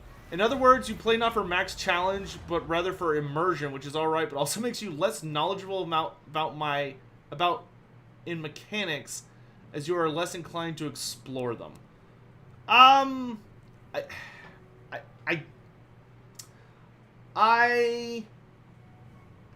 I answer this without getting, like, super facetious? I play this game a lot, and I do play on Legendary. Sometimes. I don't stream on Legendary. Generally, I will play on Legendary in order to look for a certain experience, or maybe because I'm searching for a bug, or looking for a certain kind of feedback. I don't find Legendary to be enjoyable. I don't play very hard for immersion. I don't play Legendary because it becomes incredibly tedious unless you play the game in a really, in my opinion, not like shitting on anybody here, unless you play the game in a really specific crappy way, for my enjoyment, then yeah, I'm actually gonna get into this. I'm gonna get into this right now. If you think that someone's experience playing the game is like lesser or like worse because they don't play on the hardest difficulty, first of all, like, get off your fucking high horse, dude. Nobody gives it. Nobody fucking cares. Nobody cares what difficulty you play on. Like, it is. That's totally up to the player. It's a totally personal experience. If you don't play on Legendary, that doesn't somehow make you, like, less in tune with what's going on in the game. That might make you, like, slightly less aware of playing it on Legendary, but the actual, like, systems and mechanics of the game change depending on your difficulty. If you play a lot on very hard, you're going to have a very different experience because the game fundamentally works different than it would on Legendary. Like, you actually can use the diplomacy system more often. Now, are Legendary players probably a little bit... No, I see what you're saying, Dead Like Me, but I disagree. I really disagree. I do spend a lot of time with the mechanics. I do spend a lot of time studying the mechanics. A Legendary player is more likely to focus super nitty-gritty numbers, but because if you're playing on Legendary, you literally have to get into these super nitty-gritty numbers in order to avoid the game just turning into, like, a stupid grind. Like, if you're playing on Legendary, you're forced to play with really obnoxious systems and play the game in really specific ways. Like, you can't use certain units. You have to always min-max when available, unless you would just want to have a super shitty time. I don't enjoy doing that. I want to be able to play the game with armies that look cool and explore all the units and build thematic builds and be able to actually have the diplomacy system working a significant number of the time instead of being, like, locked behind this wall that Legendary creates. It's just, I don't find it fun. Now, I do play Legendary from time to time, but it's only to usually, like, check things out. I can understand that the changes to the Wood Elf campaign, you can look at it and go, oh, well, I play Legendary, or someone I like watching plays Legendary, and the changes have made my life kind of more difficult. Well, you picked the hardest mode, dude! Like, it's gonna be hard! Get over it! If you don't like it, turn the difficulty down. But I think for the rest of the players, for the vast majority of the player base, very hard below, all the changes are really good. It makes the experience a lot more enjoyable. You no longer are able to just, like, randomly spam high diplomacy with literally every faction in the game for no reason. Like, it didn't make any sense. The old tech system was stupid. You literally just got, like, plus insane amounts of diplomacy with every faction in the game, except for those that had come out, like, after the Wood Elves. It was bad. It was literally terrible design. Like, the Wood Elves wouldn't ally with those factions. It doesn't make sense. Your goal is to protect the forest and to, like, heal the world. Why are you getting super buddy-buddy with, like, freaking greenskins and shit through your tech tree? If you want to go on, like, if you want to go out of your way in a sandbox method, like I'm kind of doing right now, to be friends with them in spite of the way that the faction, like, normally functions, that's fine. But, like, yeah, no, that's bullshit, dude. Like, I think 100% all these changes were really, really good. And, like, for all the players who are playing the game, I think for 90 to 95% of the community, the changes are flat positive. If you're playing, like, a super specific way, then, okay, yeah, it's I guess it's worse, but get the fuck out of here with it being, like, objectively worse. That's dumb. It's dumb. Sorry. That was getting under my skin.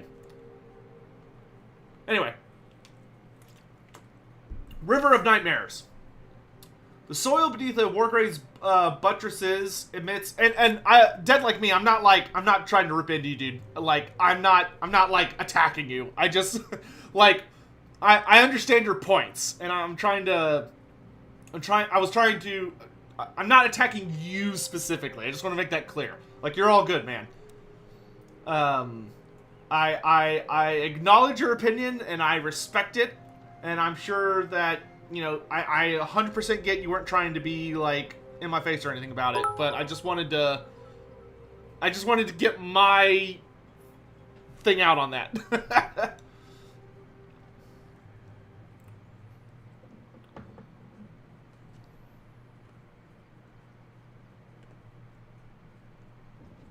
That being said, when it comes to diplomacy specific... Yeah, I see your comments. When it comes to diplomacy specifically, I am really hoping that Total War Warhammer 3 will make life a lot easier when it comes to diplomacy. To just make it a more consistent experience across difficulty levels. Anyway. The soil beneath the Wargrove's buttresses emits a ruinous stench. A nearby waterway has recently become saturated with taint of chaos being emitted by a source upstream, unknown in nature but worryingly powerful. The taint is now beginning to seep into the woodlands around the stream. Something must be done lest chaos permanently affect the land in worse ways than simply rendering it infertile. It's possible to magically dredge the stream with the chaos taint, which will keep it cleansed for a time. On the other hand, you also know certain aspects of dark sorcery learned over your lifetime. This could be an opportunity to harness the power of chaos to redirect it at your enemies.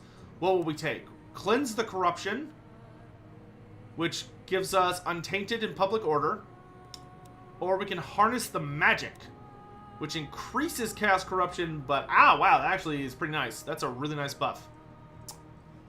I think we're gonna harness it. Yeah, let's harness it.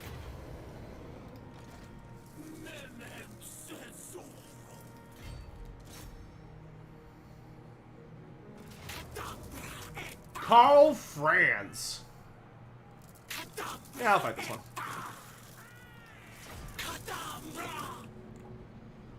Dorniful. Yeah, right.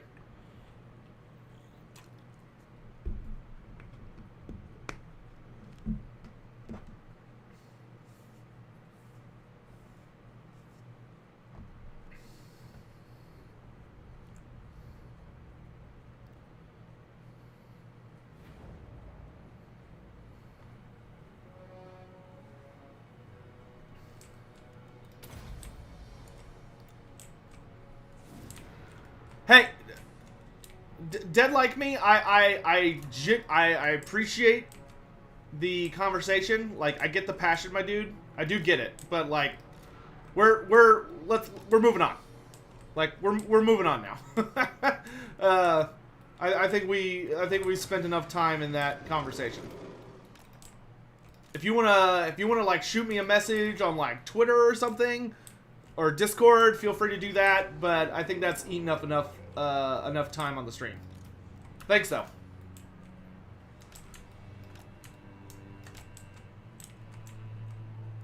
Happy Black Friday? Sure. I don't know if Black Friday is that kind of holiday, but sure. It is indeed Black Friday. I appreciate the tip. I hope you're all having a lovely day. Staying safe out there and not doing anything too reckless. Hope you all had a good Thanksgiving. Those of you, my fellow Americans, and if you're not American, then I just hope you've had a great week.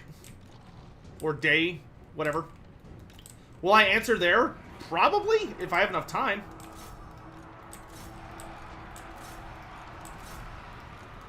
I'll get around to it at some point.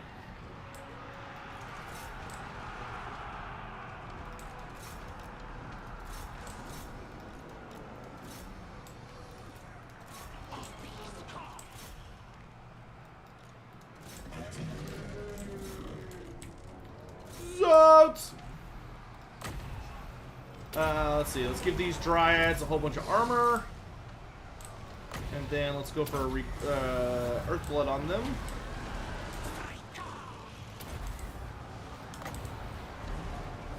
We can get a sexy pendulum there. I will definitely get around to it at some point. I just can't, like, specify when exactly. There's a lot going on right now. If I don't get around to it, like, immediately, then it'll be no later than hopefully, like, a few days.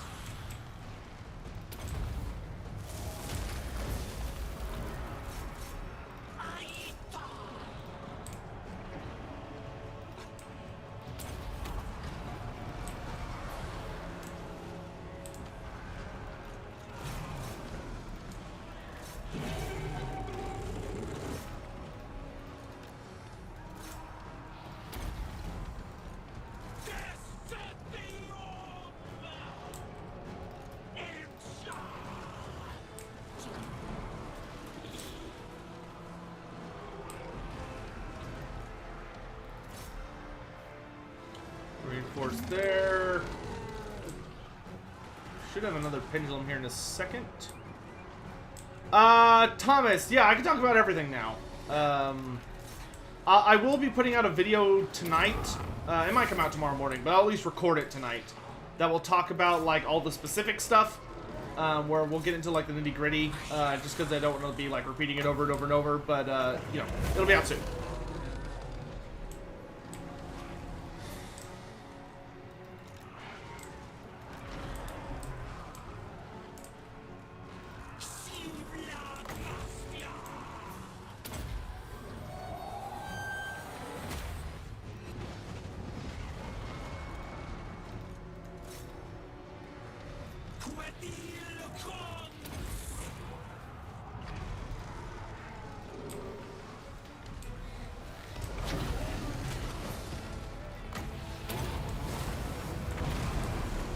Oh, these are Karroburg greatswords. I'm like, why are they still fighting? It's like, that's why. Nothing the Zotes can't handle, though. Nick DeBoer, that was what I was just talking about. So that'll be tomorrow morning. I'll record it tonight, but it'll come out tomorrow morning.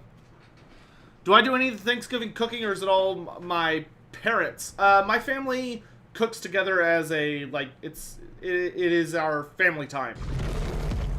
We cook together and then eat together. The Rendolfsky, thanks so much for the raid, my dude. Welcome, welcome. How's it going, folks? Let's clear it. I'm getting real... Man, they really need to change some of the traits on the characters.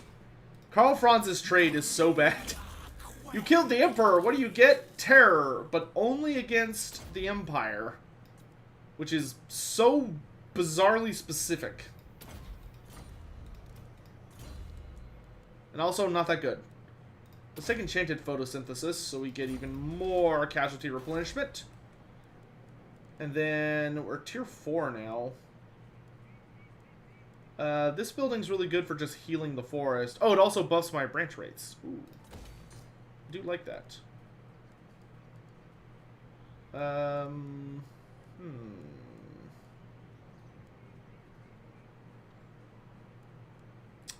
We'll probably put the other garrison structure in there.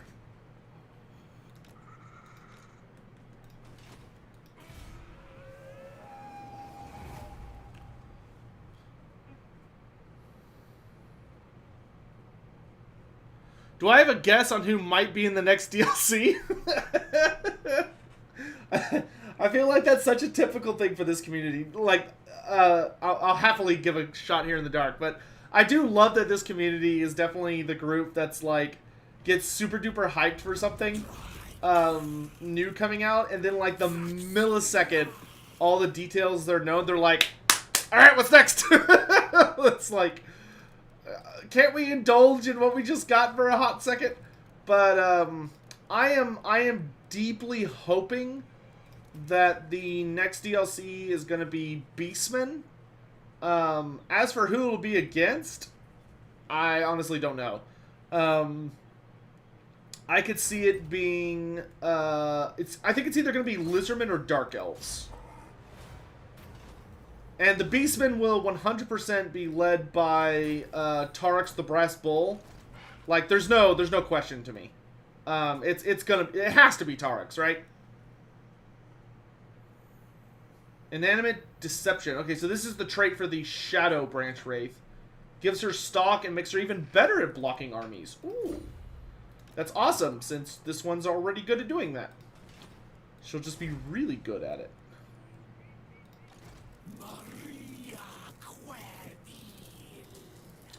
Kinda want to pick up another unit of Zotes. What to drop? I guess we could drop a Dryad unit. This one's like super beat up anyway. So let's fuse them, and we pick up more Zotes. More Zotes! Why not Garros? Garros is... I could see Garros being like a free LC lord, but Tarax, I think he's just got like too much popularity behind him. And he also stands out being very unique among the Beastmen lords, because he's the only one that's like monstrous infantry sized. What would I say to a Zote legendary lord? That seems very unnecessary. I think Zotes have gotten their cameo and they're just great.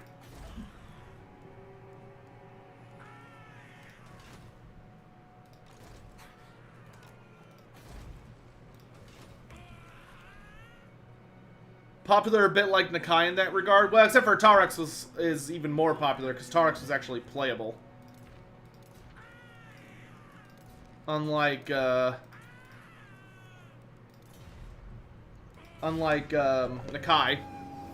Nakai was never playable. Yeah, I think that's probably what it's going to come down to, I think. I know a lot of people are hoping for Tarax versus Rakarth. But I could also see Tarax versus either Oxiola or Teto Echo. Does Khorne like Tarax? Yeah, Khorne really likes Tarax. Tarax is like one of the closest things we've ever seen to a Beastman Demon Prince, because Khorne was so impressed by him. Which is extra impressive when you know a lot about Beastmen, because like the big thing with Beastmen is that the Dark Gods generally just kind of ignore them. Because, like, they know they don't have to pay attention to them, so they just don't. But Tarax was, like, so bloodthirsty and caused so much carnage that he still got Khorne's attention. Can I show the redline buffs for Zotes? Yep. Zotes are underneath Striking Branches. So they get speed and charge bonus, just like all Cav do. And then up here, they are under... Where are they under here? Swift and Sturdy. Swift and Sturdy gives them melee defense, weapon strength, charge bonus. So they're treated essentially like heavy cav.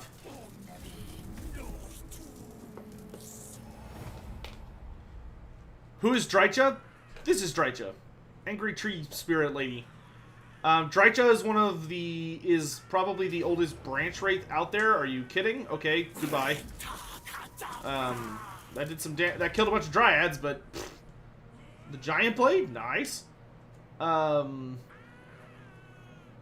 Drycha was once like Drycha was never nice, but Drycha was at least like allied to the Wood Elves, like legit. And then they screwed her over a whole bunch without meaning to, but they still did. Nature's Vengeance. Charge bonus to all forest spirits and rouse to wrath. Has a longer range and dryads no longer degrade. Yes, please. Roots of Woe. Charge bonus, weapon strength, pageant of shrikes. Indoctrinator. Makes Melkos cheaper and makes the Glamored ability stronger. Shifting Woods. Makes me better at ambushing, cause fear and terror. Natural Order gives branch rates anywhere I want and increases their goodies. I think Roots of Woe.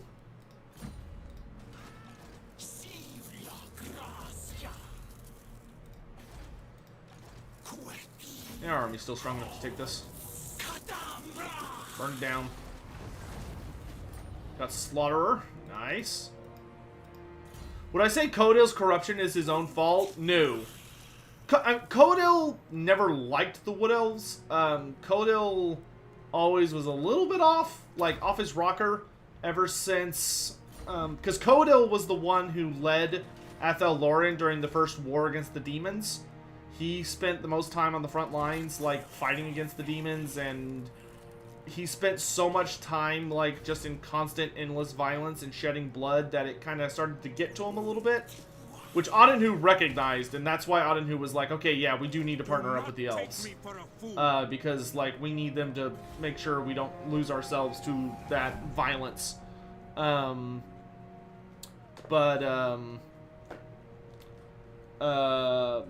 Yeah.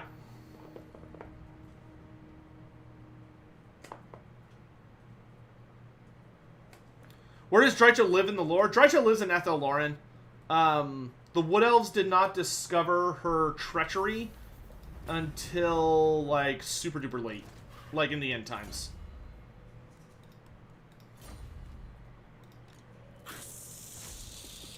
Well, Keppelberg, and then we'll head back to the forest.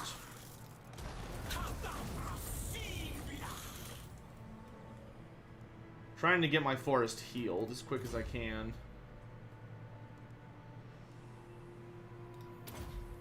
Mantra of the Fallen. Rouse to Wrath has infinite range. Minus leadership for local elves, but plus leadership for local forest spirits. I'll take it.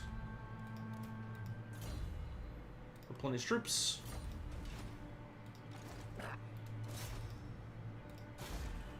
How's Codil in this?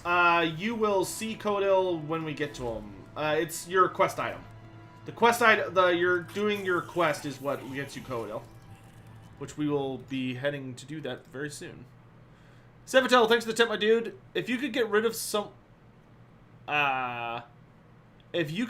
someone's chaos, corruption, and influence, saving their soul and letting them live a normal life, who would I choose and why? The character that I would spare from the predations of chaos, like, if I could go in and change their life so that chaos was never able to do what it did to them, I would choose Festus the Leech Lord. Giveaways? Not today, but soon. Festus the Leech Lord's story is super tragic. I was gonna say Thanksgiving yesterday. Glad you had a good time with your family. What are my top 3 favorite factions in the game? My top 3 favorite factions in the game right now are... I would say Krokkar...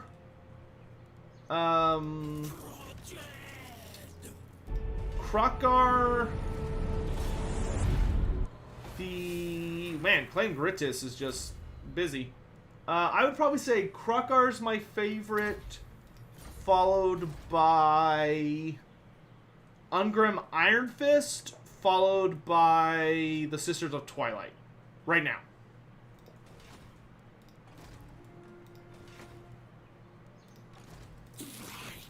Thanks for the tip, by the way.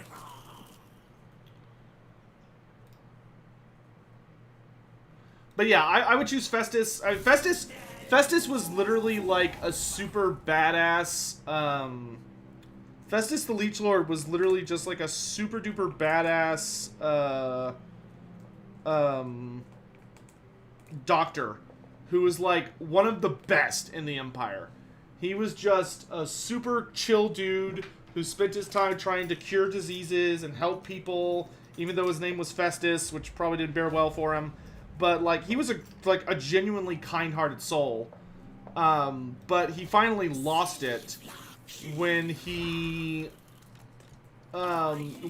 finally had to go up against, like, this horrible disease that was created by Nurgle. So, of course, it wasn't, like, a normal disease. It was a magical disease, which can't be cured by conventional methods. And he lost so many people. Like, so many people died to this disease that it basically just, like, destroyed Festus. Like, it just hurled him into insanity. And while he was, like, literally weeping over all of the corpses of the people he couldn't save, all of the bodies, like all the bodies started to move, and, like, they started to talk to him. All the corpses of the people that he failed, that all died. So all of his dead patients were talking to him, and, like, in a Cthulhu-esque scenario, and they were all, like, asking him all these questions, and he's clearly losing his mind, and they basically ask him, you know, what would you be willing to give to know how to cure any disease? Like, if you're thrown this deeply to the pit of despair, you know, what price would you be willing to pay? What would you be willing to give in order to know how to stop all of this forever? And Festus was like, I'll give anything. Like, I would do anything. I will make that bargain if give me the knowledge how to cure any disease. And Nurgle was like, you got it. And Nurgle, obliterated his brain with just knowledge overload. And Festus finally saw and embraced the glory and magnanimity of Grandfather Nurgle. And Dr. Festus became Festus the Leech Lord. Which is just a bummer. He didn't deserve that. Even though it turned him into, like, one of my favorite characters. What's that last enemy? So the Imperial Convoy has to do with our quest. You'll see. Speaking of which, we should probably go do that. I'm trying to get my forest healed before I run off. But they are not making it easy for me.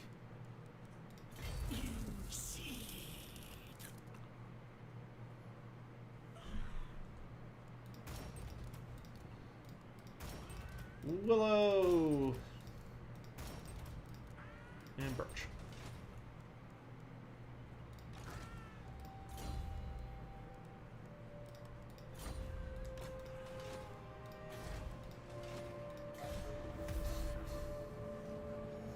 What does healthcare in the Empire look like in general? Not great. Not great. The Empire is you probably don't know a doctor. And if you do know a doctor, you probably can't afford them. Unless you're like adventurers and stuff, in which case you might be able to afford a little bit of their time. But a lot of the, like, medical treatment is, like, even, like, the doctors that are there, a lot of their medical treatment is them, like, guessing. Or, like, they have a suspicion about something potentially working. You know, you'd walk in to get a treatment, they'd be like, oh, I see you have, like, this condition. Here, take these herbs and combine it with this cow shit and some mud from this particularly interesting swamp I visited once. And why don't you just, like, rub that in real good, and we'll see how it goes. Alright, see you later. Like, that would be your medical treatment. A priest of Shalia would probably be your best bet. Yeah, you'd probably want to see a priest or, like, a wizard of life, but a lot of people, like, you know, gods can be temperamental at the best of times, and a lot of people don't have that luxury of, like, having a Shalian convent near them, because Shalian convents have to be well defended, because the Sisters of Shalia will not defend themselves. It's against their creed to take up arms under any circumstances. So, like, they're not allowed to harm others. Which gets really complicated. Where's the logic in that when you have healing spells? You have to remember a lot of people don't trust magic. For good reason. I mean, a wizard, you know, you could walk up to a wizard, be like, hey, dude, can you heal me? And he'd be like, oh, yeah, sure, I got that. And then he miscasts and he turns you into a chaos spawn on accident.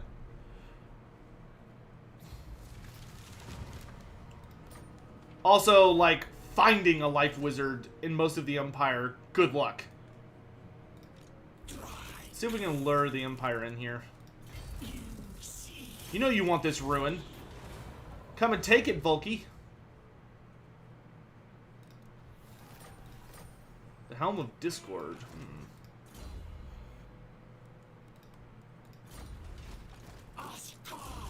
Change our items around a little bit. No, I'm fine with that. Other Trickster Shard. That's really good. Let's do Helm of Discord on you. Sword of Bloodshed is fine. And Push for Strength. And then, oop. Yeah, sure, why not?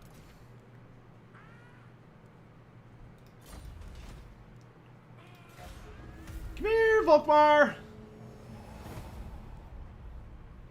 Can anyone become a mage, or is it to those with natural gift? It's a natural gift.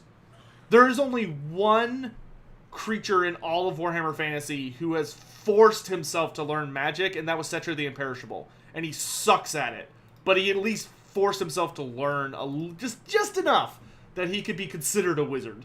And it was literally just through, like, pure sheer willpower, which he was able to pull off because he's freaking Setzer. Okay, we're gonna give the Empire like one more turn, and then I'll attack him if he doesn't attack me. Yeah, yeah, there are hedge wizards and the hedge wise, but they're outlawed in most places in the Empire. Richard Tufts, who's the best Warhammer Fantasy waifu? The best waifu.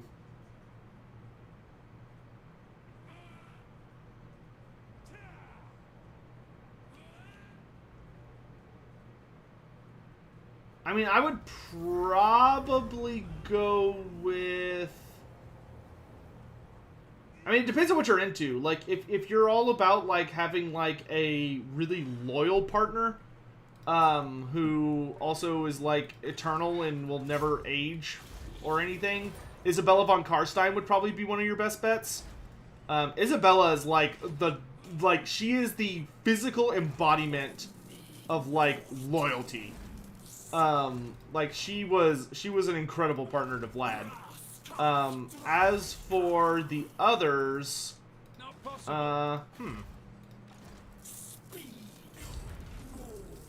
Rapunzel was a really big badass. The Sisters of Twilight, you get twins if you do that.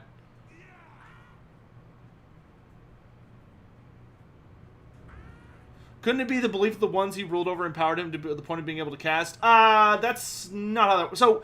So someone believing in something can cause an idea or a entity to manifest within the realm of chaos, which if there's enough can result in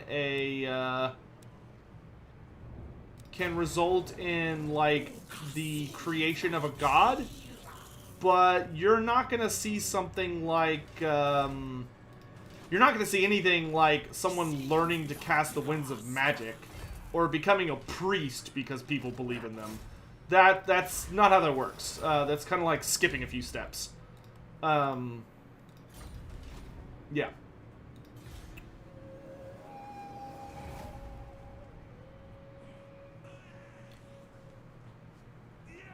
I will say, though... Okay, chat, I have an important question for you, chat. I have a very important question for you guys. This is crucial, okay? And I'm going to judge all of you depending on how you answer. I just want to make that clear. Are you on Team Arahan? White hair, but, like, really feisty and violent? Or are you on Team Niestra? Kindly soul with darker hair. It could be based on something just as shallow as like their appearance or their voice or whatever. I'll tell you all my answer once. Why not both? Because I said you have to pick one. Everyone would pick both. I actually have a funny story about the Sisters of Twilight for you on a hot second. They're inseparable, so teams are irrelevant. That is the one true answer, yes. But, you know, we're pulling a who would win scenario here. We're disabling the normal laws.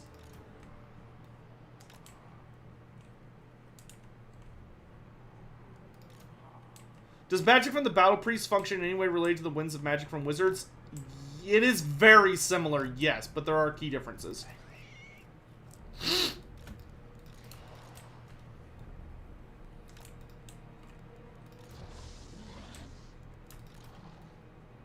Looks like most of chat is Team Niestra.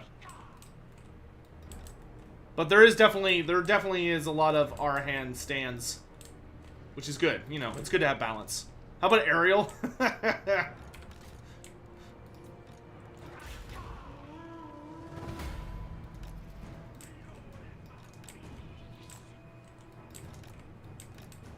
So now, because Drycha's upgraded, I can summon Dryads anywhere on the map. Isn't that lovely? And they don't degrade. They're like literally just a new unit. Let's go. I actually really like that upgrade for Drycha. It's really powerful. And like feels good to use. Actually, let's send one group of spiders to take that thing out. Let's go, let's go, let's go. So I want these zones over here.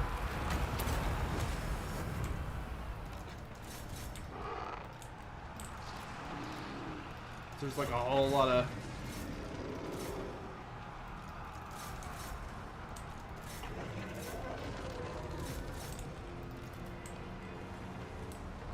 Where are you, Drycha? There you are. Let's get rid of these guys. Ammo.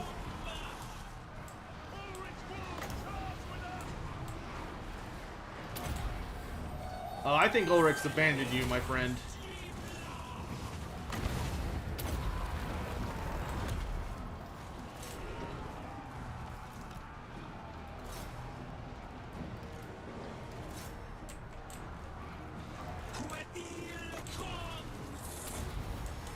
Nope, nobody gets to move.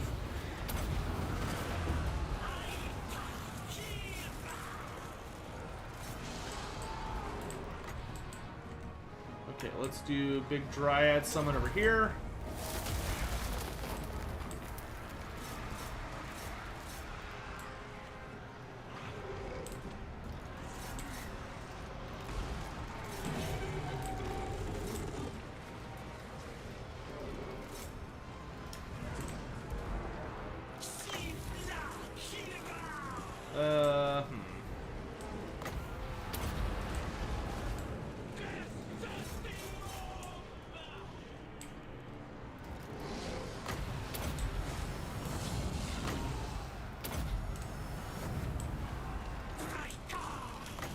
Drycha's a little isolated. Nothing a big pendulum can't fix. Very nice.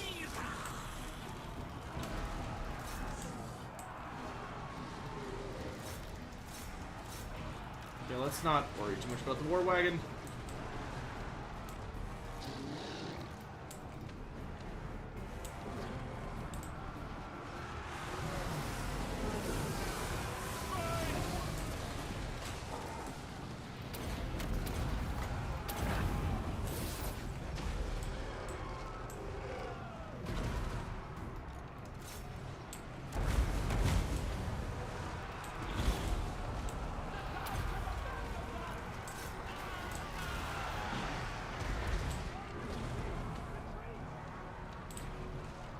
Wait, are those mortar wagons? Oh, they are.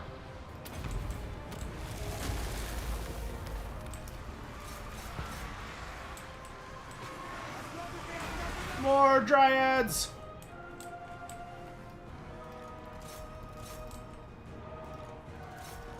Okay, let's have our Dryads run down troops where we can. I'm gonna drop this so I can kind of move away. Let's get rid of their ammo. You go after Volkmar.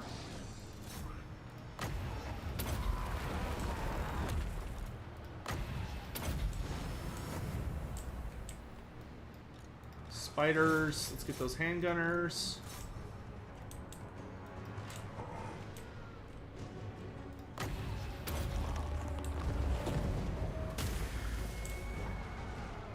Good, good, good.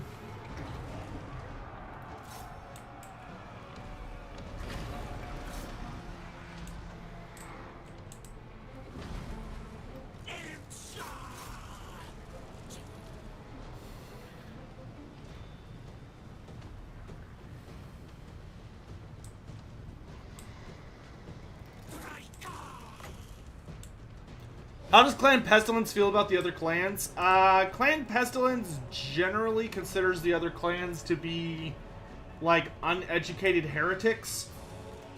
Because they have, like, a very strict interpretation of the Great Horned Rat, which is quite different to most of the clans' interpretation of the Great Horned Rat. And they are not okay with the fact that a lot of people have their own unique view on the subject. That actually causes a lot of tension between them and the Gracer clan in particular.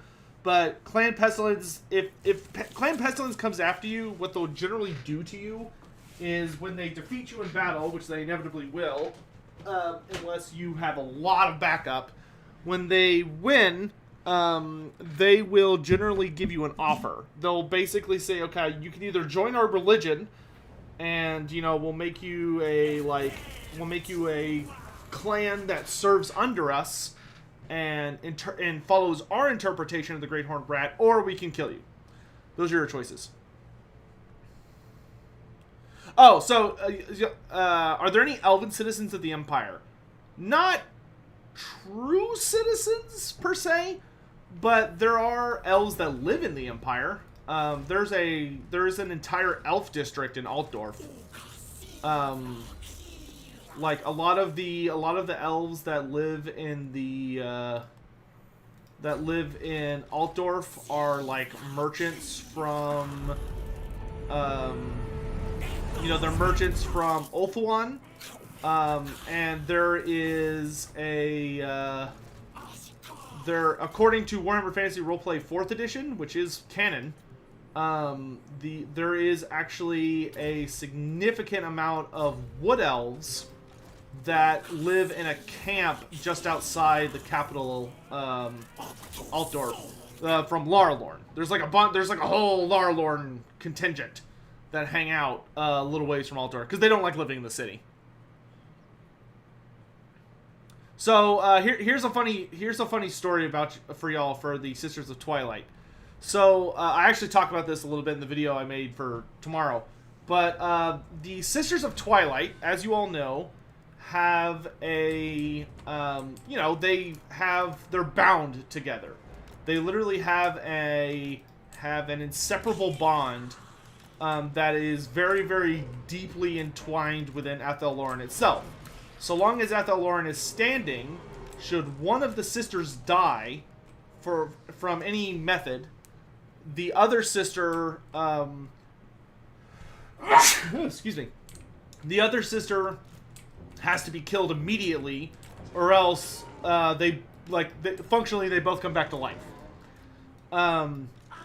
However, one of the funny notes about the Sister of... Yeah, thank you. One of the funny notes about the Sisters of Twilight is that Nyestra has virtually never died. It's always Arahan that dies. Because Arahan is, like, borderline suicidal. Because she enjoys the thrill of battle so much. And she's so reckless because she knows that she'll just come back to life.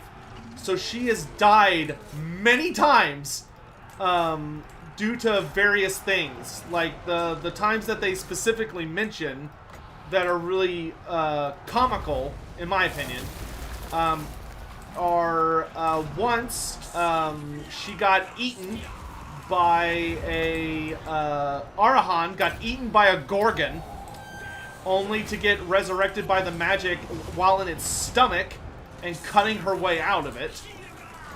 Then, another time, a vampire lord, like a full-on vampire lord, was dueling Arahan and decapitated her.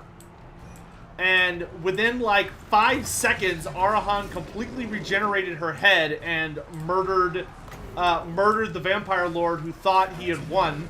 And so had, like, turned his attention away like a damn fool. And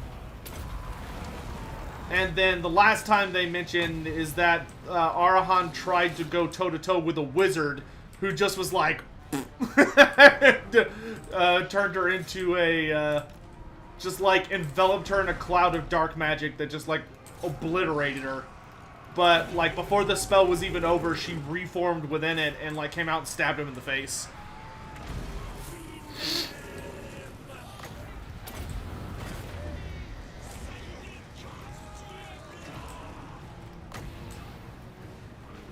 But I'm always particularly fond of that because the big thing about it is that whenever, like, Arahan comes back, she's, like, laughing her ass off because she's, like, you know, she just enjoys the thrill of combat and daring feats and all this other stuff. But, like, whenever Arahan dies, Nyestra gets, like, super pissed and kind of goes on, like, a berserk rampage for a minute. And then the instant, like, Arahan gets back, Nyestra just starts bitching at her. Like, just starts, like, tearing into her, and Arahan's just like, yeah, whatever, I don't care. What happens to the sisters in the end times? The last time we see the Sisters of Twilight, they're helping defend Athelloren from, like, the legions of chaos. But when the presumably they died against the Blood Hunt of Khorne. Because Khorne unleashed, like, this super army called the Blood Hunt that tore up Athel Loren and forced the Incarnates to teleport into Middenheim. Do the people in the Warhammer world know about the sisters and their ability? No. No. Very, very, very, very rarely do they know about it. The Sisters of Twilight don't exactly, like, go around advertising their one weakness.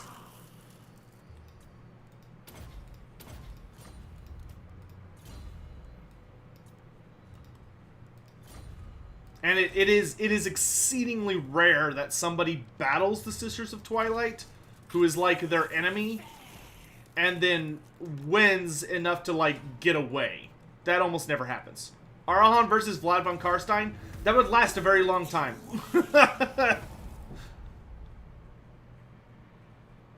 Do the other elven races know the sisters exist? Not generally, no.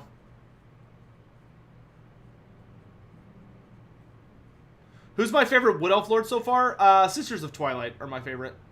Are there any good stories about Zotes? There are no stories about Zotes.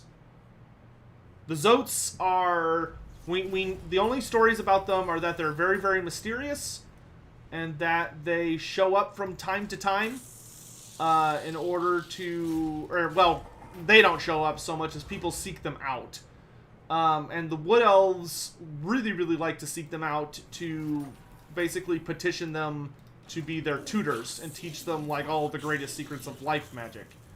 And if they're really, really lucky, the Zote will be like, yeah, alright, fine. But, you know, whether or not a Zote says yes is generally kind of a toss-up, to be frank.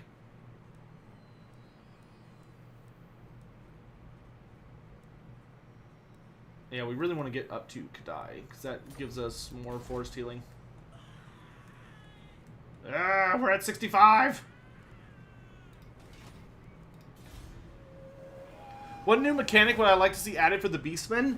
The big thing I want for the Beastmen is something like Blood Grounds. I want them to be able to...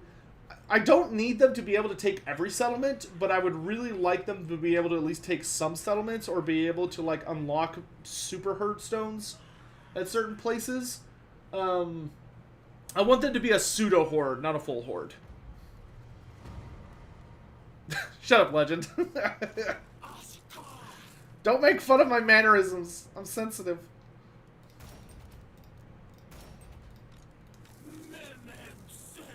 I'm so ready for the Ever-Chosen.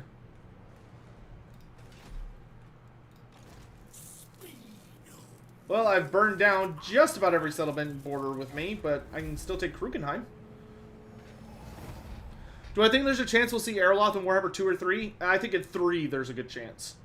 Can I show you Drycha's council seats? Yes. Strongest character in the lore that's also in the game. Mazdamundi? Archaon? One of those two? Kolek? Like Norska only being able to take capitals? Except for I wouldn't make it capitals. I would make it like the forests regions. Like, I would actually really like when the Beastmen come out if they just added more forests. Like, give us the Drakewald, or like the Forest of Shadows, the Drakewald. Like, give us more forests in the old world and have the Beastmen, like, start in control of them or something. That way, the Wood Elves and the Beastmen are, like, doing the whole secret war thing that they're very, very famous for. The Secret War. Nice.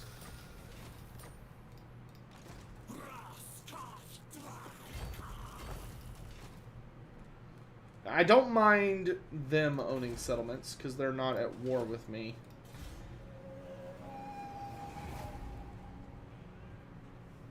Is there a clan Thenkel has worked with which he hasn't pissed off in some way? No. Thenkel's pissed off everybody. Where's the Forest of Shadows? Up here. The Forest of Shadows is one of the northernmost forests in the Empire. So it's like right around here, around this mountain range in Hockland. And that's where a lot of spooky stuff dwells. It's mostly in this ballpark. But it technically could encompass north of the mountains, down through Hawkland and a significant amount of this area. Somebody want to see the offices. That's not the offices. I'm a dum-dum. There we go. Offices for Drycha. Drycha gets bonus damage and a melee attack whenever fighting an elf army. Speaker for the Lost makes your elves not bad. It makes your elves very good because they don't get the debuff from Glamour. They only get the leadership buff and the expendable trait, so they're just really good. They're like better than regular elves, to be honest, in a sense. And then you get Stalk for that character in Treekin, so you'll have a stalking Treeman Ancient. Bitterbark gives you 25% upkeep reduction and 25% casualty replenishment for Dryads and the Unbreakable trait on your Lord. The Wild buffs all your beastie units and gives you perfect vigor on your Treeman Ancient. And then Speaker for the Forgotten gives upkeep reduction and melee defense for Treemen, while also getting greater Arcane Conduit to your Treeman Ancient. Thanks for the bits, my dude. Do I think we'll get a Morathi rework with some more Cult of Pleasure Slanesh stuff someday, or no? I think yes. I think if there's enough of a little bit of a movement about it, I could easily see there being like a substantial update for the hybrid factions, because all the hybrid factions I think need a little bit of love. Upkeep reduction. Actually, hold on. Let me take 1 point in Lightning Strike. Just because the Empire is still frickin' steamrolling everybody, so I'm gonna need that in case he gets like a whole buttload of armies and comes to visit me.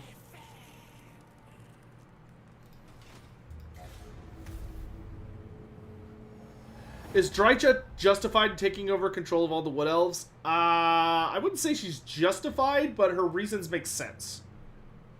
But she's definitely crazy. Why was the Drakewald not added with the Wood Elf update? I don't know. I don't work there. That's a question for like a Creative Assembly Q&A. Not me.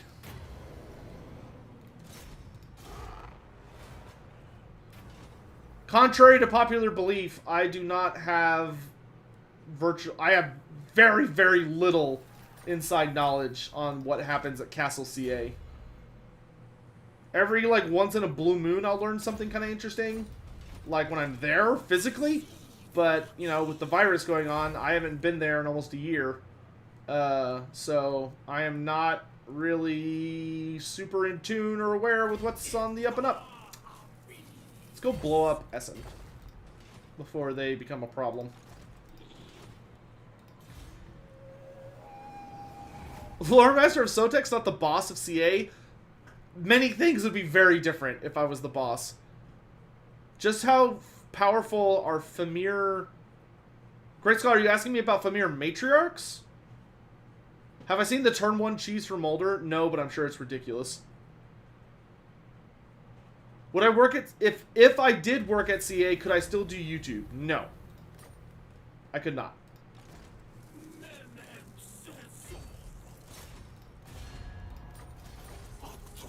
I'm gonna go ahead and snipe him before he's able to get any bigger. I'll take this one so I can actually, like, get some healing.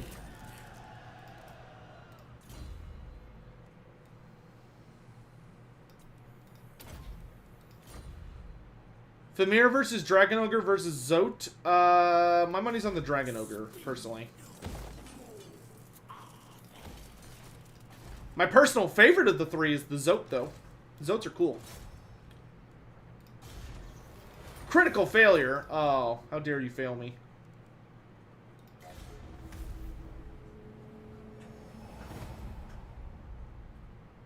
Could a new magic weave be born? Theoretically, yeah. It could be created. It wouldn't just, like, manifest. You'd have to artificially create it. Oh, he's laying siege to me. If only I had some kind of ability that allowed me to strike and only fight one army instead of both. Do I think I could ever write my own Warhammer novel? I struggle to write very, like, long, in-depth creations. That's like... I struggle to write for long periods of time. It's just hard for me. I get... Because I lose concentration, or I get distracted, or something. I would like to say yes. I would love to do something like that one day. But I have not demonstrated any abilities that lead me to believe that would be in my skill set, unfortunately. Still no manticores. Damn it. Give me these. Okay, and we're gonna hop into ambush stance, because I have, like, I have so many ambush buffs. See if I can lure that idiot to me. We're almost done with the Griffin Wood, and then we can peace out.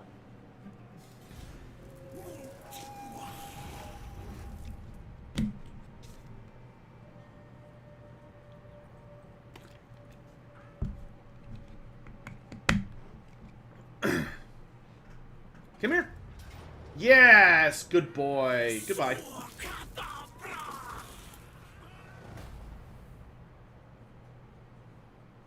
The dwarves are taking a lot of territory around us, but we're not at war with the dwarves, so I'm honestly kind of okay with that. Do I find the new raised settlement option useful? Yes. It gives you a good amount of money, and it helps you spam heal your forest. What are bull centaurs? Bull centaurs are a mutation crafted by Hashit that essentially turns dwarves into a form that he finds more fitting, which are horrific they're kind of like centaurs, but instead of being like humans fused with horses, they're bulls fused with dwarves.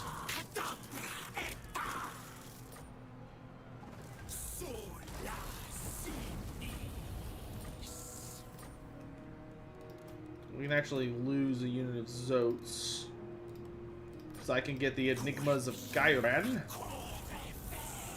And I don't have any Dryads available, so we'll wait a turn for that. Let's do more casualty replenishment? Why not?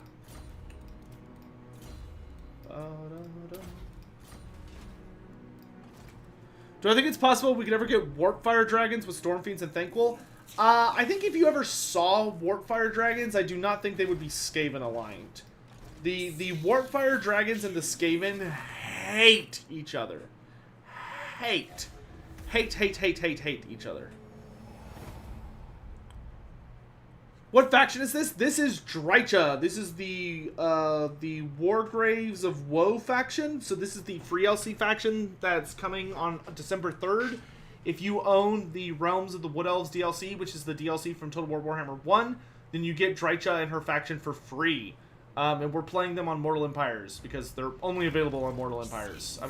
I said that kind of weird. Yeah, we're just showing them off. The big thing about it is that they're a almost pure Forest Spirit faction. They don't have a lot of the high-tier elf units, but they make up for it by having access to some really, really cool animal units, which are all these guys.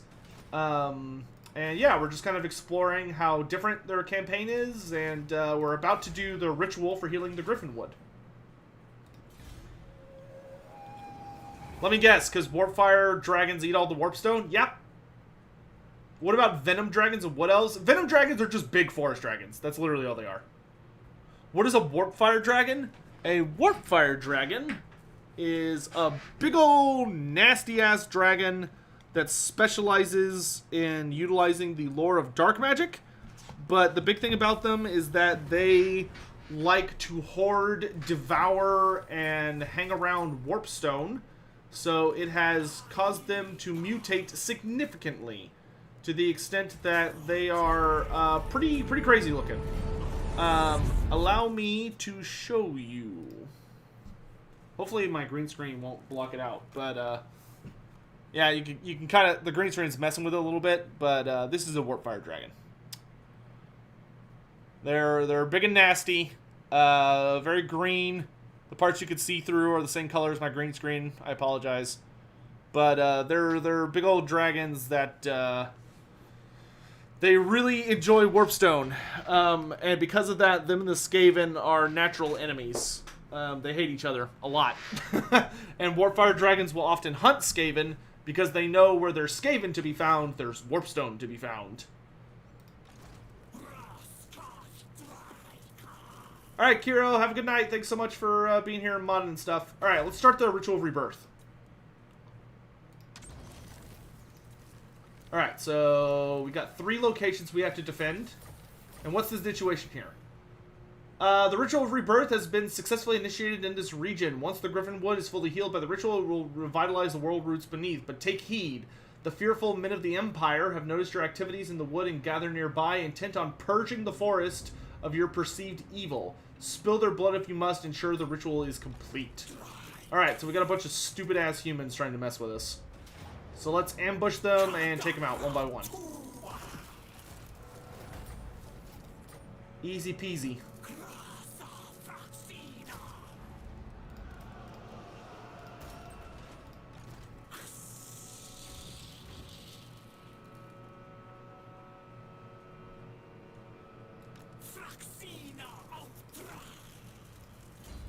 What is Orion and Erloth's relationship like? I mean, Orion is his king and his god, but Orion has a lot of respect for Erloth. Actually, Erloth once went on like a big hunt to try and kill Morgur, and he failed. And then when Morgur reappeared later on, Erloth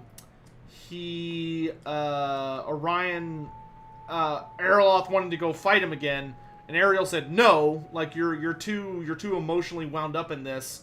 We need somebody that's calmer." And Orion actually stood up for Erloth and was like, "No, let him do it. Like he has the right to seek vengeance and like try again. Like let him try and redeem himself."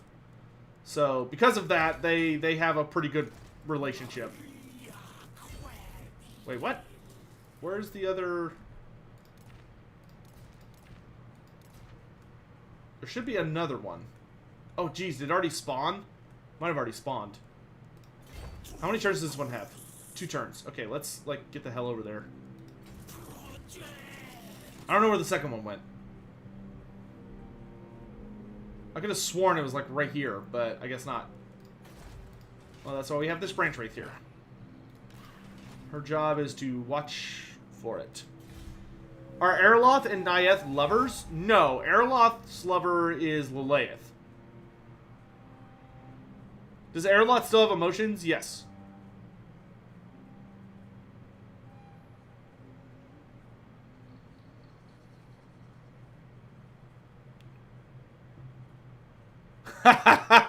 Dog, it's funny.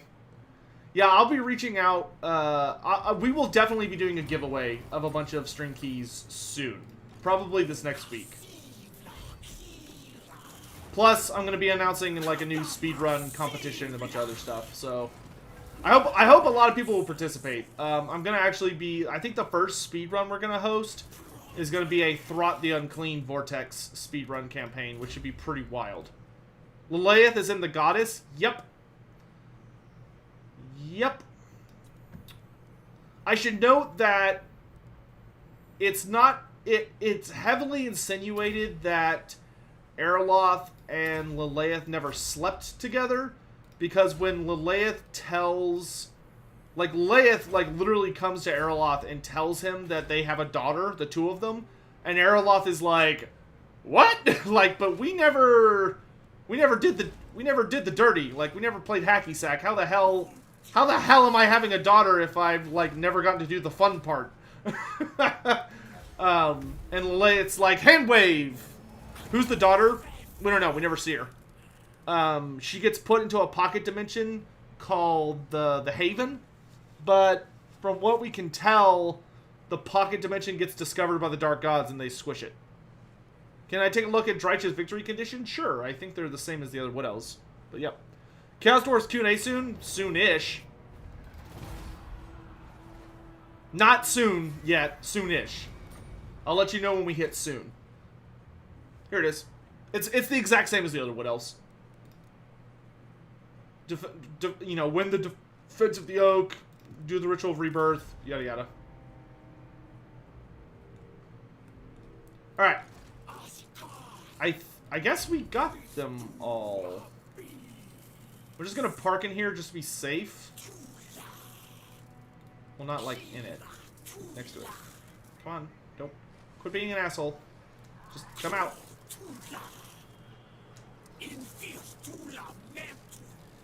Come out. There you go. Jesus. And then be an ambush stance. Give me the scroll of leeching and Dragonbane gem. Very nice. Alright, let's go ahead and hire a new lord who's just gonna watch over the forest for us. Wait, aren't I waiting on some kind of like tech? Maybe not. Oh no, I can get like super high tier branch rates. That's what it is. Okay, so we can get a shadow tree man, a beast tree man, or a life tree man. Let's see, higher AP, 10% ward save. That's super sexy. Lowers magic resistance, lowers public order, weapon strength and poison damage. That's really nice. And lower local leadership. I think I'm gonna go with the ward save. 10% ward save on a tree man ancient is pretty wild.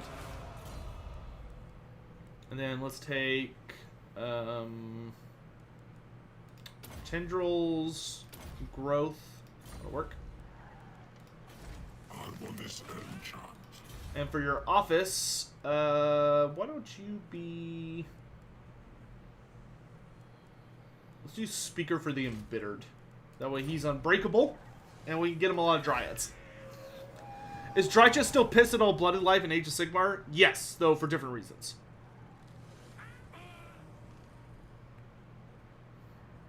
Do the oldest tree spirits remember the old ones or the lizardmen? If they do, they never talk about it. It's unlikely that they do. The forest spirits, like way back in the day, were just kind of like concerned about defending their home and not like going out and exploring the world or anything. They were just like trying to chill and mind their own business and grow their forest. And it's likely because of that, the Lizardman Empire, like, just left them well alone and let them do their own thing. 4 turns. Okay, I think we can leave. Let's go to Laralorn, because I want to do my quests. So we're going to go to Laralorn so that I can raid Middenheim. So I can get the Fang of Talroth. Boop. Because I want to unchain Coadil. Am I looking forward to Blood Bowl 3? I'm so excited for Blood Bowl 3. Though, it looks like the Lizardmen are not a starting race, so I don't know if I'm going to play it at launch. I might wait for a bit. What's the weirdest thing Durthu did as in it doesn't fit his character? Nothing really. Durthu was pretty consistent. How self-aware is that, though, Lauren? The forest itself is very self-aware. Alright, so we advanced our quest. Win a battle against the Imperial Convoy. Drycha's foray into Middenheim is paid off. The location of the Fang of Talroth has been determined. It's held within one of the many shrines of Tal dotted across the Empire. But the men tasked with its safekeeping have gained wind of her approach and moved the relic to a safer location. The Fang of Talroth is now in transit, but wherever trees sprout from the earth, the Briarmaven of Woe has eyes and ears. If we get the Fang of Talroth, it gives us the dampening effect on Drycha, causing her attacks to lower magic resistance, makes Occam's Mind Razor cheaper to cast, and allows us to, gives me the passive ability for the Fang of Talroth, which makes it whenever I cast, I add cast time, or ability recharge to all enemies, and I can complete the chain to summon Coadil. Let's get hustling. Meow.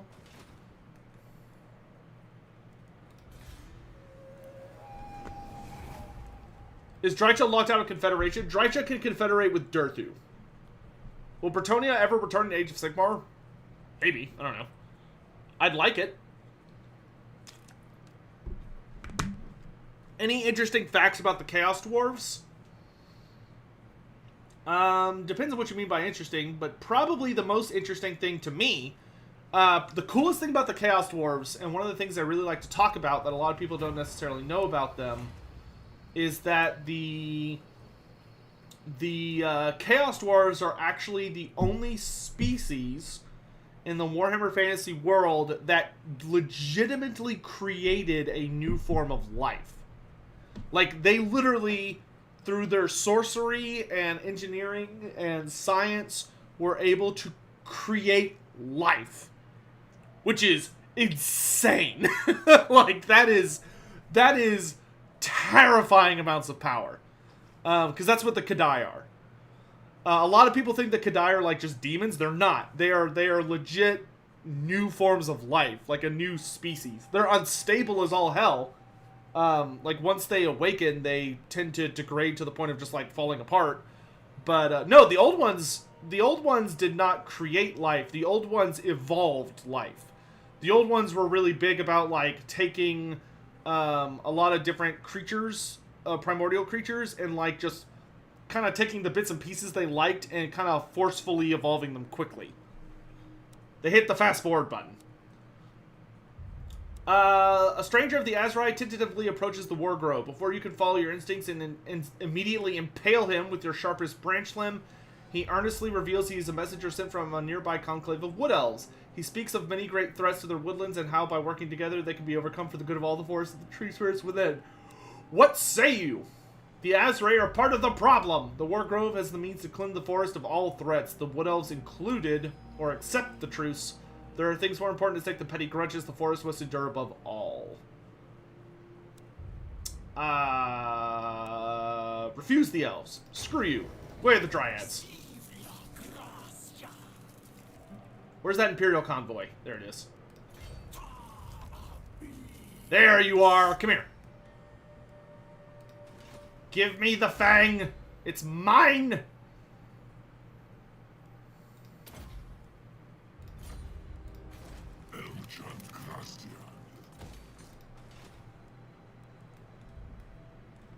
Give it to me.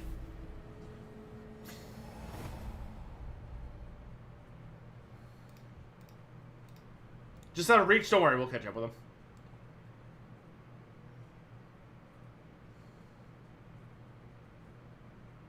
Does the Kythen Heart quest battle mean a Praeton could be in the Beastman unit roster soon?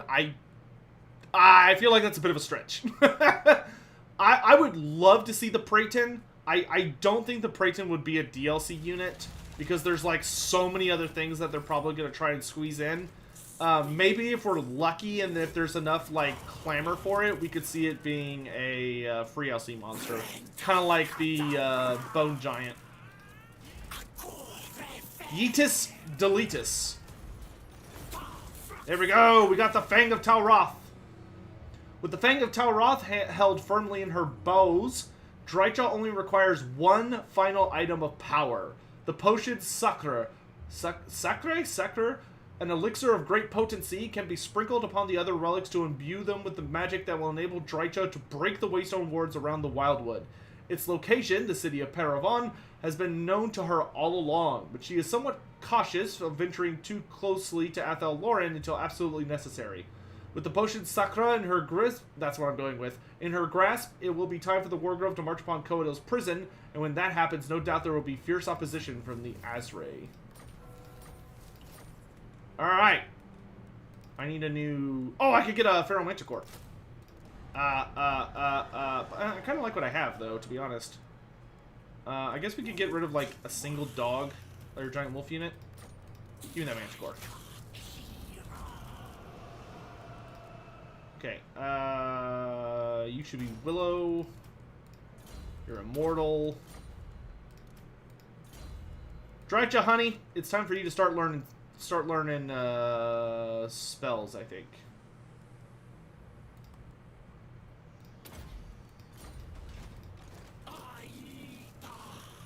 Alright, to Paravon!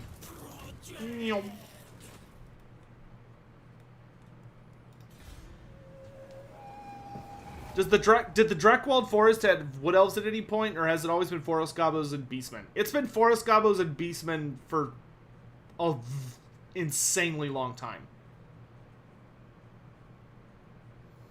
Anything interesting on Nippon? The Nipponese? Samurai? Oni?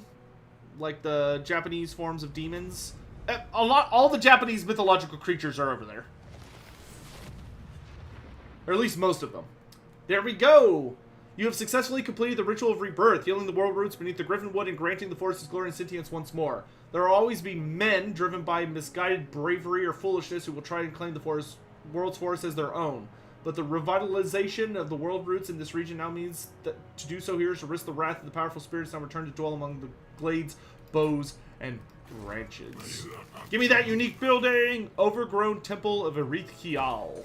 Very nice. I guess I'm gonna blow up Isleheart on my way over.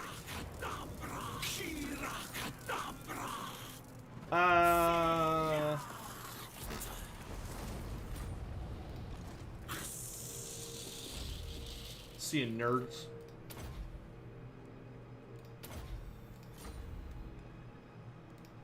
Okay, let's go ahead and equip the Fang of Talroth. Very nice. Very nice. Give me the Lynchbone Pennant. Might switch out the War Banner for Forest Spirit.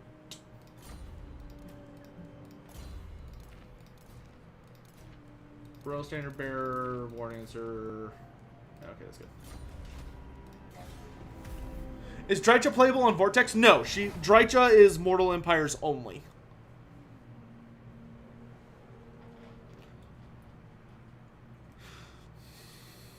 Have I done the Kodo quest battle yet? No, I'm on my way there. What language is Drycha speaking? She's speaking the language of the forest spirits. Durthu speaks the same language. It's, I'm trying to remember what it's called. I don't remember if it has an official name or not, but the forest spirits have developed their own language a really long time ago. I don't think it has a language. Or it has a name. I know Games Workshop has given it a name, but I don't think they've ever, like, publicly stated what it is.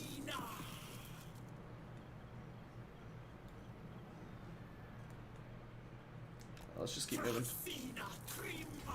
I want to get to Paravon sooner rather than later. Oh, we got the Dragon Lair. Nice, I can get dragons now. Good, good. Oh, Scartio, I've done it before. Is Durthu physically smaller than Coadil in game and lore? No. Coadil and Durthu are the same size. The forest spirits have their own religion, or are they are they aesthetic? I think you'd be an atheist. The forest spirits, they don't have a religion per se. They do functionally worship like the eldest of their kind, the elders like Durthu, and Coadil and Adenhu. There used to be a bunch of them, but now there's only two, being Coadil and Durthu. They are treated like gods and respected like gods by both the Wood Elves and the Forest Spirits. But they're not... Let's get the Wisdom of the Wildwood. They're not... It's not really a religion in a traditional sense, if that makes any sense. Alright, there we go. We got Stolen Power. Ah, I love this one. Looted Bretonnian relics have imbued Drycha and her followers with magical protection. 10% physical resistance for all tree spirits, and a 10% ward save on Drycha. Mwah.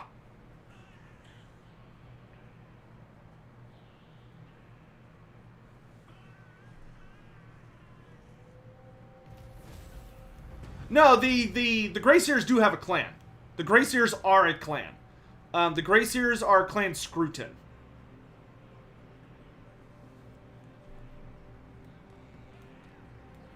But they are a clan.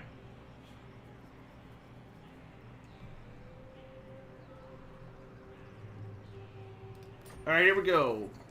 From the cracked font of Paravon's cathedral, a great prize trickles, water blessed by the so-called Lady of the Lake, Drycha, whose memory extends to a time long before Bretonnians walked the lands.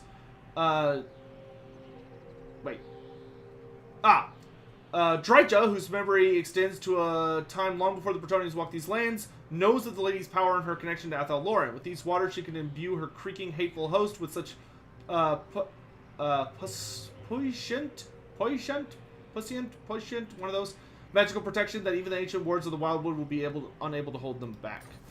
Which clan will Gracier think will be a part of? Probably Clan Scrutin. He should be leading Clan Scrutin. Clan Scrutin's mentioned in 7th edition Skaven book, which was the last Skaven army book printed. It's mentioned in the timeline because the Seer Lord Critalisk leads them. All right, Coadil stirs in the Wildwood as he has for so many centuries. Communing with him, Drycha informs the Elder that the time of his liberation is finally at hand. The two spirits share a deep-rooted distrust for the Asrai, who are undoubtedly already aware that she is approaching. Drycha fears not the potential reprisals that may occur, for her actions up to this point have already been fraught with danger. Coadil will have his freedom. Drycha needs only to use the item she has acquired to topple 2 of the waystones that form the fence around his forest prison, thus freeing the Great Ancient once and for all.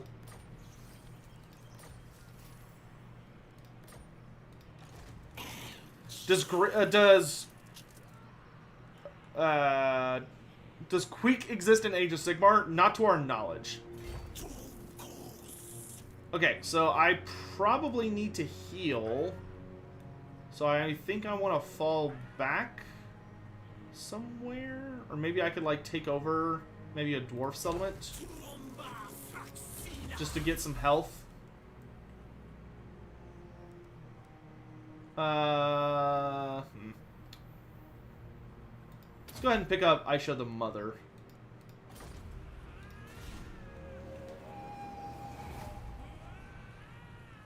Dude, I want the Femir Matriarchs. Femir Matriarchs. I want a Femir Matriarch Legendary Lord so bad.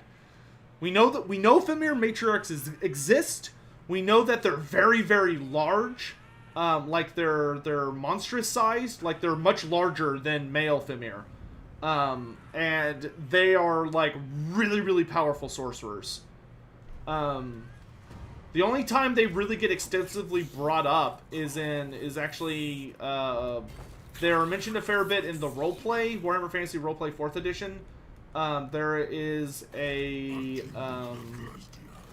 is a quest you can purchase from them, or it might be free, but there's a quest you can get, like a quest thing that has a Femir Matriarch extensively looked into, and they're also like very, very lightly mentioned in the, I think it's either the Monstrous Arcanum or the Storm of Magic Compendium, but like, God, I think Femir Matriarch would make a badass Legendary Lord. Like, give us a big female ugly monstrous Legendary Lord who's a hardcore wizard.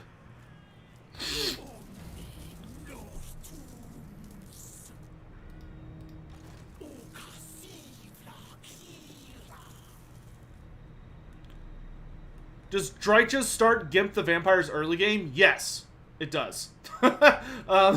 It's honestly kind of a concern of mine. Is that Drycha's start messes with the vampires pretty bad.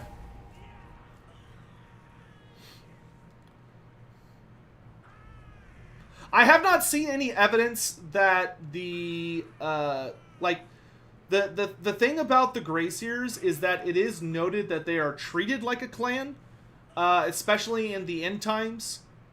They're considered a lot of the shenaniganery that they go through has them considered as a clan, and also as far as like how they're viewed, because they fall out of favor with the Great Horned Rat and all of Scavendom due to some crap that goes wrong with a ritual of theirs. I haven't seen any evidence to suggest that their clan would have a different name, and it seems heavily insinuated that they are a clan, and the only time we ever see them, like, it just is like, Clan Scrutin just does seem to be their clan. I mean, I could see how we interpreted that passage differently, but I consider that more than enough evidence that the Greyseer clan is Clan Scrutin. Like, they're one and the same. I don't like how many armies are babysitting this area.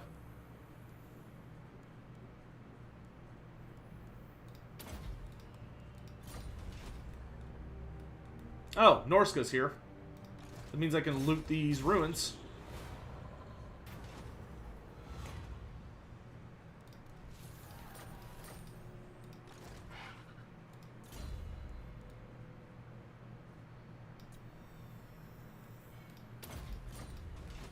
Servant of the Great Horned Rat, it's fine, dude. Like, if he interprets that passage differently, that's totally fine. Like, he can do that if he wants. Not a big deal. I don't think I want 2 manticores. I think 1 is just fine. What actually makes Clan Moors unique? What's the gimmick? The big gimmick to Clan Moors, if memory serves, is that they have, like, insanely high breeding stock. They're able to essentially, they're able to, like, pump out more numbers than, like, anybody else. Hey, Taha, if you actually scroll down into the description, you'll see all the mods that I'm using listed down there. I'm using a 2 skill points for Lords Only mod, whenever you have, like, the rotating puzzle, I have those pre-solved as a mod, and then I have, like, the better camera mod. How big is a litter of Skaven? That depends a lot on the, like, the brood mother, the clan. It could be anywhere from, like, a handful of babes all the way up to, like, dozens. I mean, they're rats, so they have as many as the rats in our world do, if not more. You know, as horrific as that actually is. Okay, he's just gonna sit there and, like, pump growth into our area. Okay, I should be able to take Doderbach and, like, heal up so I can do the quest battle. I keep missing your question. Oh, no! Ruling out a nuke from orbit. Would AOS magic let it hang against 40k? I'm going to be honest with you. I feel very confident that Age of Sigmar's universe could body 40k's. Age of Sigmar is ridiculous. Like, it's stupid ridiculous. Like, I've come to love it, and I enjoy it. But, like, Age of Sigmar literally has entities that can threaten the Chaos Gods just kind of walking around. And also, each of the realms are, like, colossal. Like, they're not planet-sized. They are far beyond planet-sized. The mortal realms, like, when you take all, like, 9, I guess if you want to get technical, 10 of them into account, are, like, easily galaxy-sized, which is why, like, it takes so long for anyone to do anything. And a lot of them are, like, so massive that there are still, like, unexplored areas, and there are monsters walking around that are of such colossal size, it just would, like, not make any sense. AOS is just kind of like, screw it, let's have fun. But yeah, I don't think 40k would stand a chance against the AOS universe. I mean, you have shit like Nagash, like, literally creating, like, a black hole in reality that almost devoured all of existence, but he, like, goofed the ritual. But, like, somebody did that. You know? Like, there's no chill, so to speak, in the AOS. AOS is, like, all extreme, all party, all the time. Are there any good vampires / Skaven? There are no good Skaven, there are a handful of good vampires. Probably the most famous good vampire is Ulrika, from the Gotrek and Felix series. But there was also Genevieve, who was a good vampire. I mean, she, like, saved Karl Franz's life once. And she was the one who killed Constant Drakenfels, like, made it so that he could no longer physically manifest a body. Which I'm sure he was just over the moon about. Okay, good. We can heal up here for a hot minute, and then I can go do the quest battle. I don't think Abarash is good.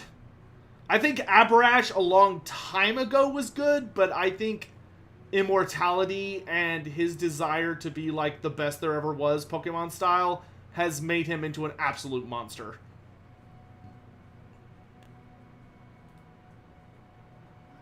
Dylan Turner, at least we're getting maps. Like, they started to kind of ground the AOS universe where they... Because the thing that they did that was kind of clever with AOS was they were like, okay, so the realms are like stupidly large, but the center of the realms are like really stable and follow the laws of physics for the most part and are like predictable and you can live there.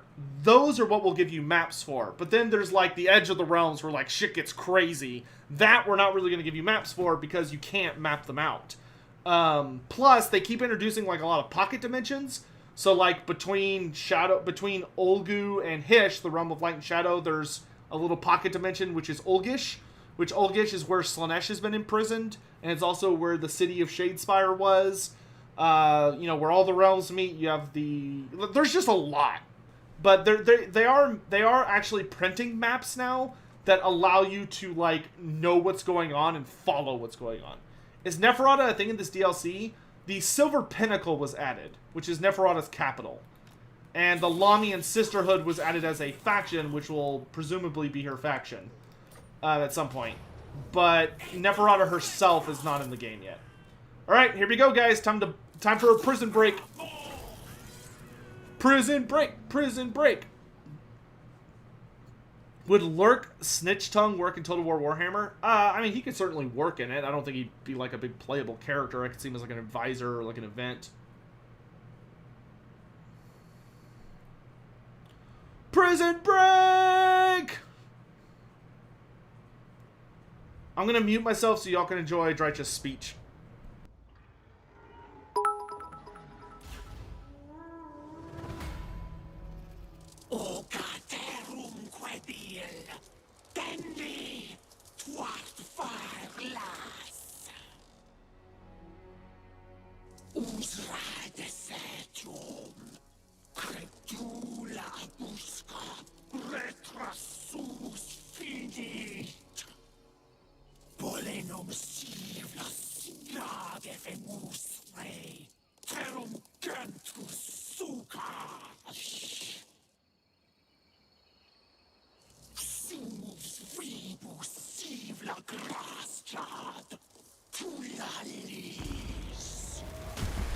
Alright, so it begins.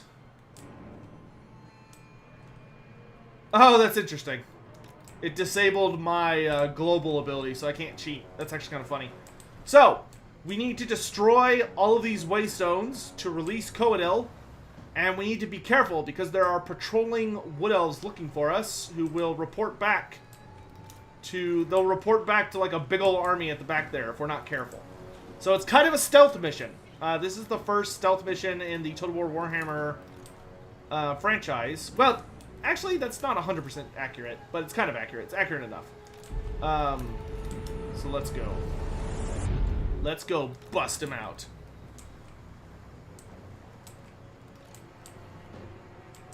Well, Drunken Mystic Irelong, this isn't the first time I've done this quest battle. I'll just be honest with you guys. So, like, I know what to expect.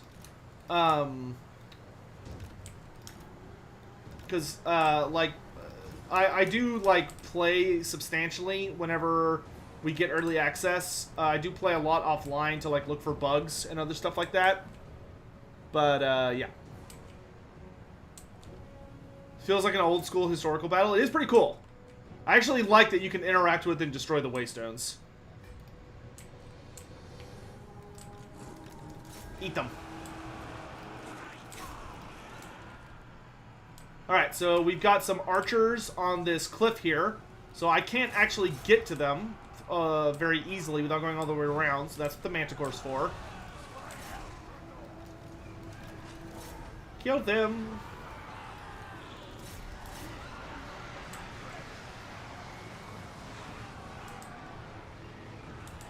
Okay. We're going to send the spiders and the wolves to finish off the archers.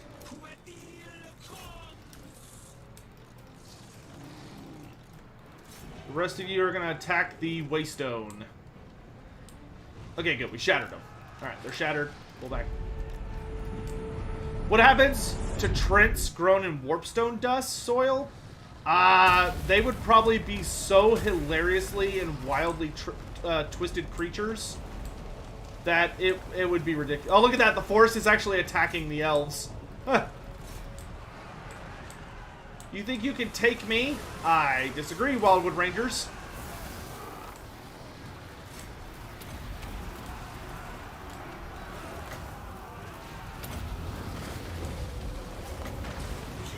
Boom! Down goes the Waystone.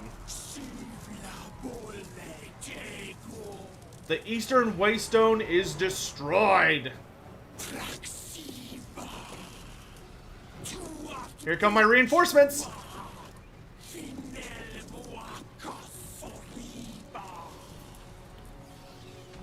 I love this quest battle. I'm being like 1000%. This quest battle is stupid fun. Don't let him escape! He'll warn the others! Okay, we're gonna head back this way. So, my reinforcements, which is just an ally faction, I don't control them, they're gonna start wandering towards Coadil, while I'm gonna go around and attack the other side.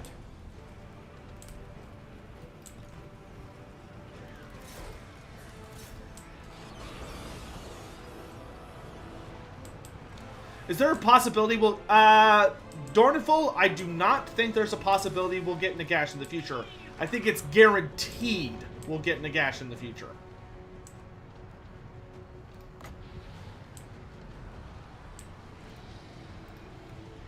Okay, that group's shattered. Let's move through the forest here carefully. Bring the Manticore over this way. Quickly! Quickly!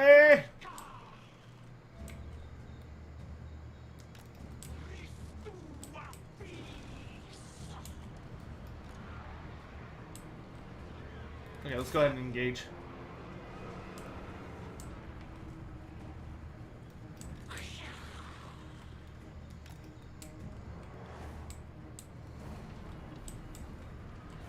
Oh geez! Oh geez! Those are Way Watchers. Those really hurt. Hurry up and shatter them! Oh, those assholes falling back. Surround them!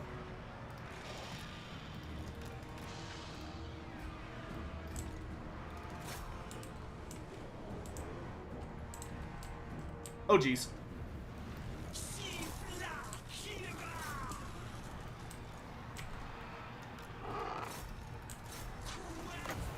Manticore, to me, to me! Okay, good. You shattered them. Get over here. Let our allies soften up our enemy, because there's like an assload of Wood Elves back there. How was Drycha able to defeat how was Drycha beating Malekith's butt in the end times? In Malekith's defense, he had like just been poisoned by Shadowblade, the really powerful Dark Elf assassin. Like, he had literally just fought him and got shanked. Nope, you're not running. Kill them! Break the Waystone! We're probably going to end up going back this way. Okay, we got some allied units coming in. Let's have our Dryads, like, hold up here. Okay, we can fight alongside these other Dryads. Charge! Zotes! Get over here. Treeman. Get over here.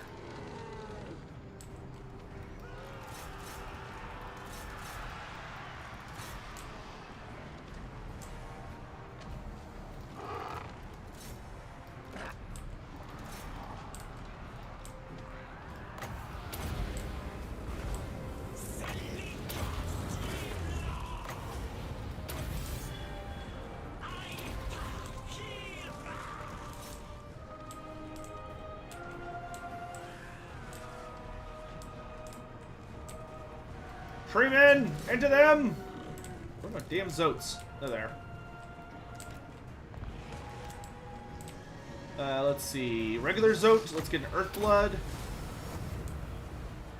But doesn't Malekith have a dragon? Yep. And in that fight, it did not do him a lot of good, let me tell you. Okay, good job. Y'all can focus back on this. Drycha, you chase down that character. Zote, smash! Ah, I love those attacks.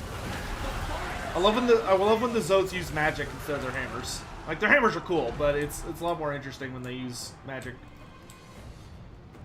The Western Waystone has fallen!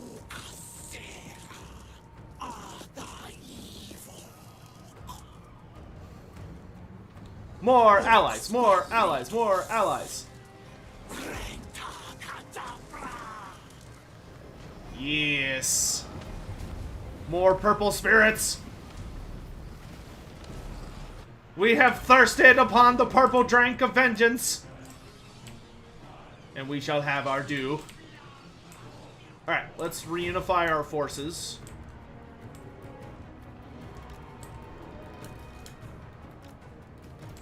Gather up!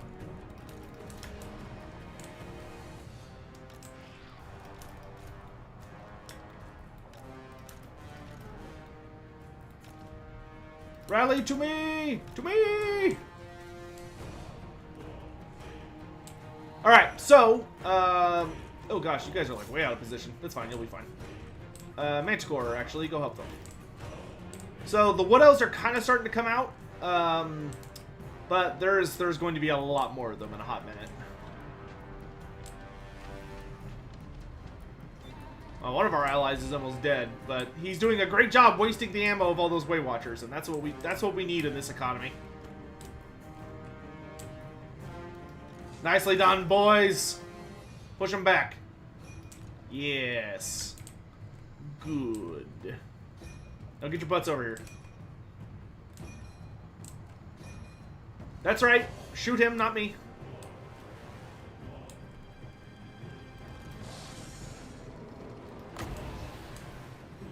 I'll save my mana.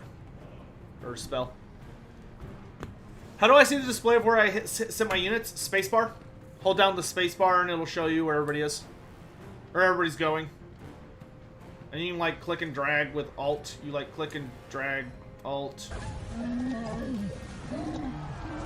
Hey, Cyanide Sax! That's a cool name. Appreciate the sub, my dude. My brain died there for a second. Hey! Tyrion Thill? One of those. Thanks so much for using the Fanatical link, dude. I appreciate it. It's very nice of you. Alright, Codil's waiting for us, but we will be there in a hot second. I'm going to go ahead and fast forward.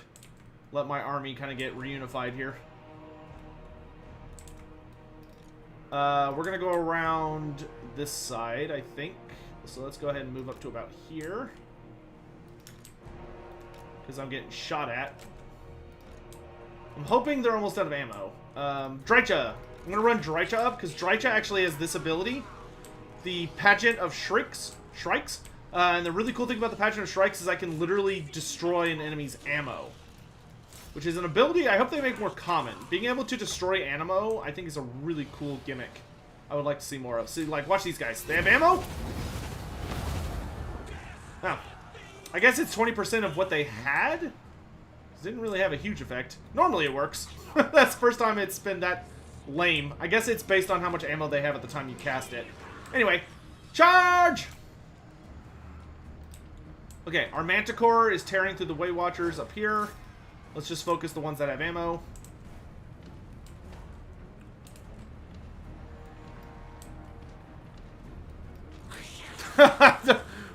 Who said that? Double D? That's a way to put it. I will say that aesthetically, my preferred Sister of Twilight is definitely Nyestra. I don't know, the white hair, I think for me, like, I don't know what it is about it. Like, I'm not critiquing, I'm just giving my thought, but for whatever reason, I just get really turned off by, like, really vibrant, like, lipstick or makeup, like, super duper, like, bright colors. I don't know what it is about it, but to me, it's just, like, a huge turnoff. But, if you like that, you do you, Huns. Whether you're a dude or a lady, or something in between, I don't care. If makeup makes you happy, you do it. You go, girl. I don't know why. It's just not my thing.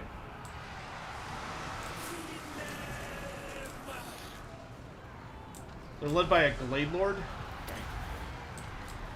This looks like a time for Giant Occam's Mind Razor.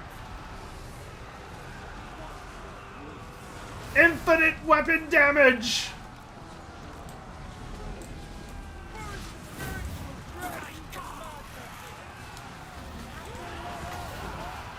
Kill them all! Kill them all! Probably because lizardmen don't wear makeup. Oh, great job, detective. You figured it out.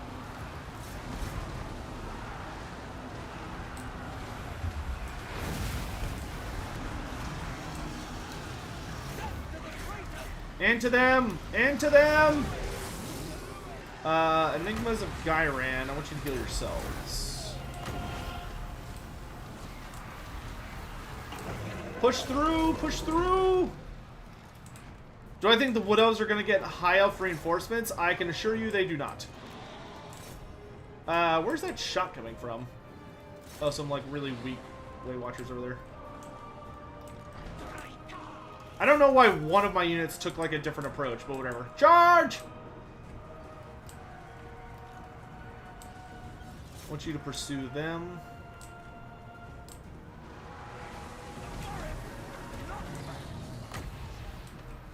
Let's go ahead and buff their armor.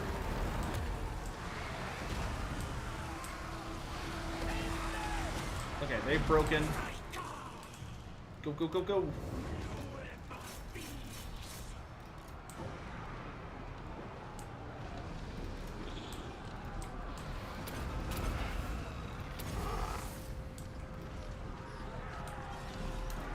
Treekin, line up. Treemen, let's tear down that waystone. Dryads and beasties, you're with me.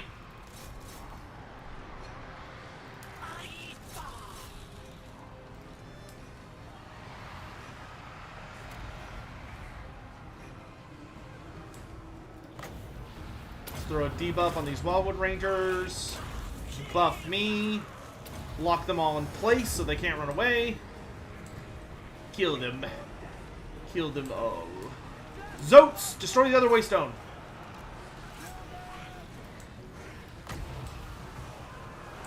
Let's throw a big heal around there.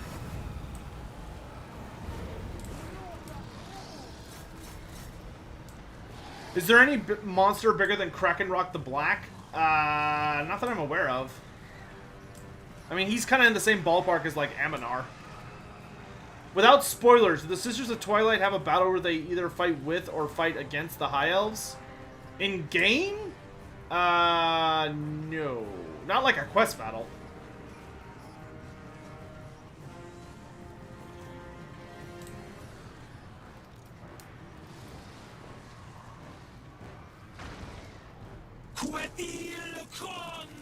Coadil! Coadil! Coadil! Coadil!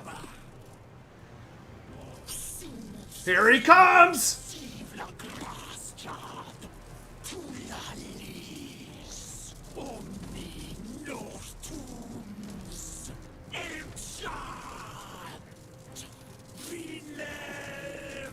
Look at these camera angles.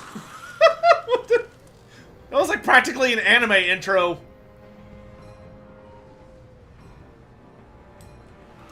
And here come the Wood Elves. Here they come! Reform the lines! Reform the lines! Oh god, they're coming from both sides. Oh, Codell brought friends. Codell, take this flank. I'll take the other flank.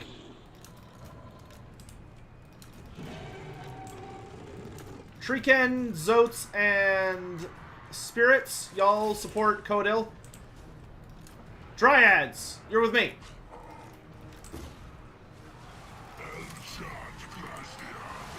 Big Daddy's here.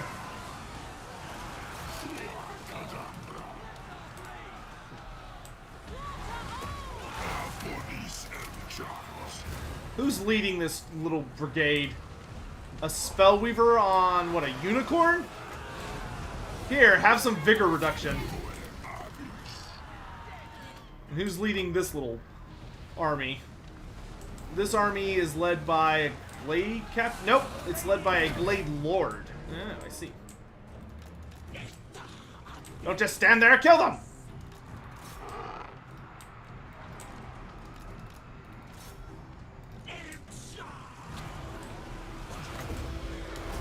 I heard you like magic. Please, have some on me.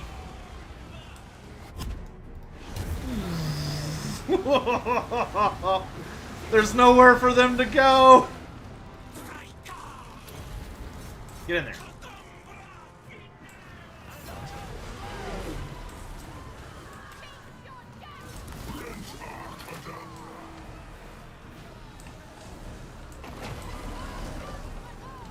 Run them down!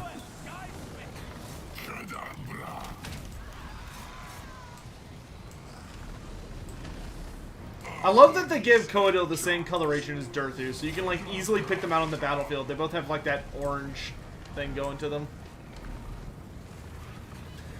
Would Nagash join the vampires or the Tomb Kings? I actually think that if they put Nagash in the game, Nagash should be his own faction. He should be called just the Undead Legions or the Legions of Undeath. I think it's technically Undead Legions.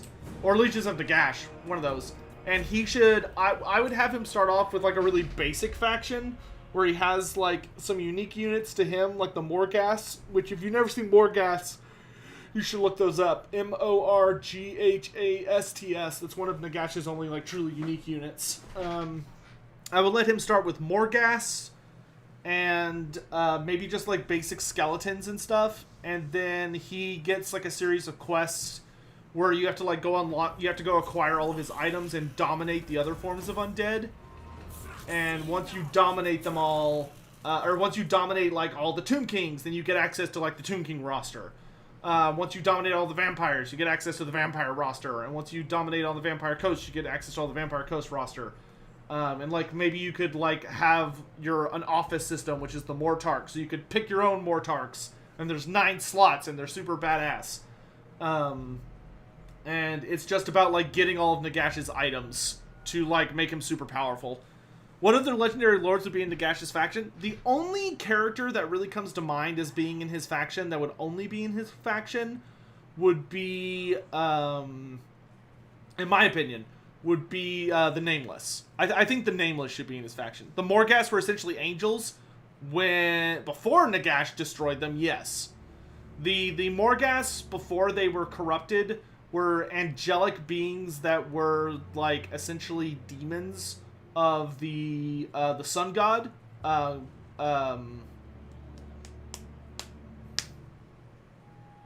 Petra from Nehekara. So Petra, who was one of the mightiest gods of the Nehekaran pantheon when Nehekara was still alive, sent his like most powerful minions, which were these angelic creatures, to kill Nagash. Nagash completely obliterated them and like ripped them apart and remade them in his own image. Alright. Good job, Drycha. You made Daddy so proud. So we got Coadil.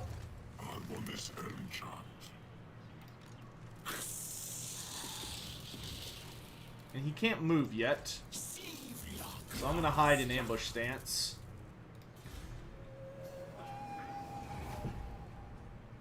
So Nagash would be a special multi-faction hero. I would see him being more of a legendary lord, but you could make him a legendary hero. He would work as a legendary hero. Haha, Gelt, you fell for it, you dumb nerd. Pa! That's what you get, metal boy. Thanks for the bonus armor. Appreciate it. I am super. Coadil's skill tree, we'll look at it here in just a hot sec.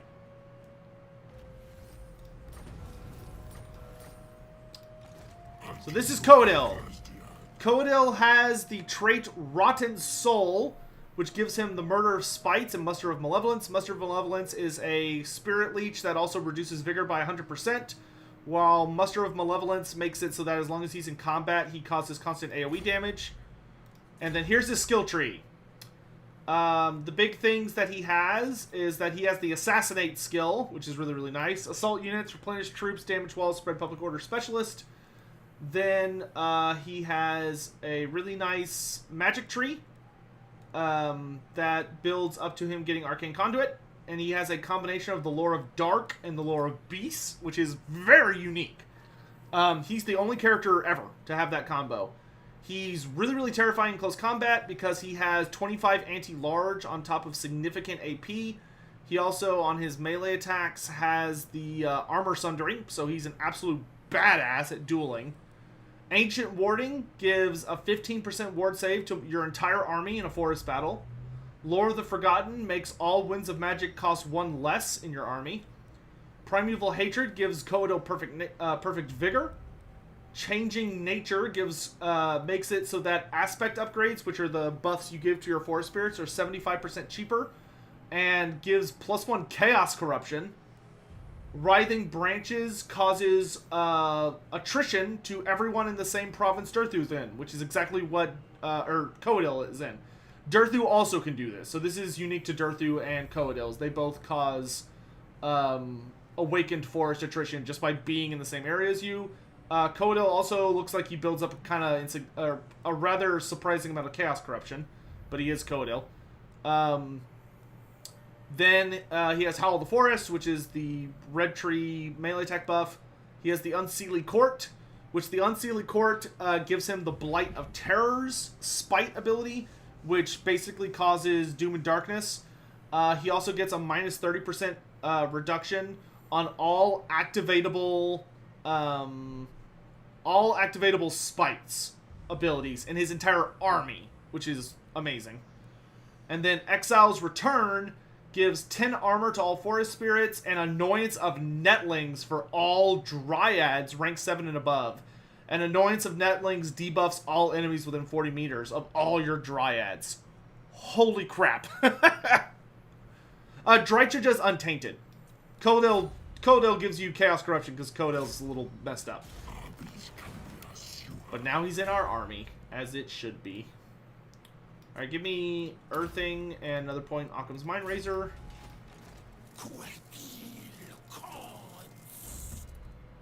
Give me Endurance of the Oak.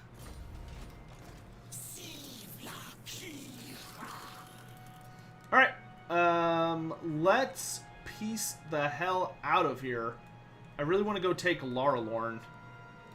Or maybe we should get Durthu's attention. Are there a lot of Wood Elves? How fast do they repopulate? The Wood Elves have like kind of a weird, not weird. The Wood Elves almost have essentially an enchantment on them, where basically their population always remains stable. Their population goes up and down with the Weave. So like when the Weave is really, really healthy, which is like the natural order that the Wood Elves protect, then they are all in like really good condition. So like the Wood Elves will be very healthy, and there'll be lots of them. But when things are bad, and like the world is trying not to explode, then you know, it also gets worse for them. The Witstealer Sword on Coedil, yes, I do believe so.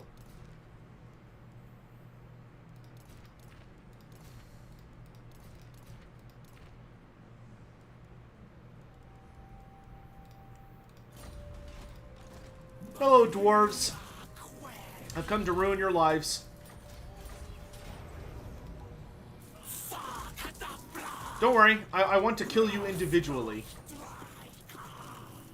It's important to me, because I want to impress Durthu by mangling your corpses. Do you take me for a Wazak? I do take you for a Wazak.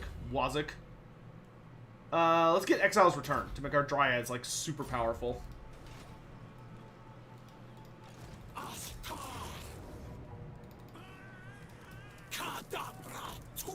Death comes for you, Dawi! Did they change the way public order works? Yes. I will talk about that in an upcoming video. They essentially made it where it's more of like a sliding scale, as opposed to just like... So, like, the higher your public order is, the harder it is to maintain it at high public order. Whereas the lower it is, the easier it is to return it to, like, normalcy. But there's also a lot more buffs you get for having a high public order. How much longer am I streaming? Oh, I'm almost done. I've been streaming for a hot while. What's the objective of Drycha's campaign? To heal all the forests. What do you want, Skarsnik? Sure.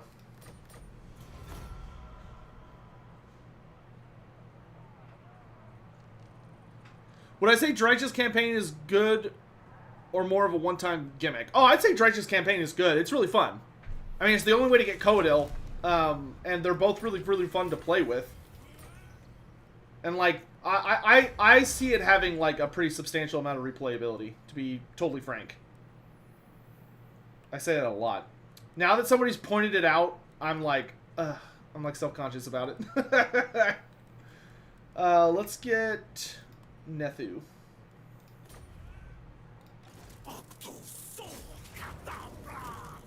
Boop.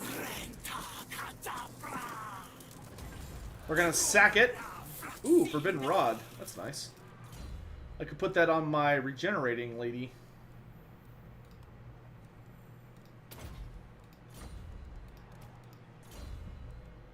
Unseelie Court.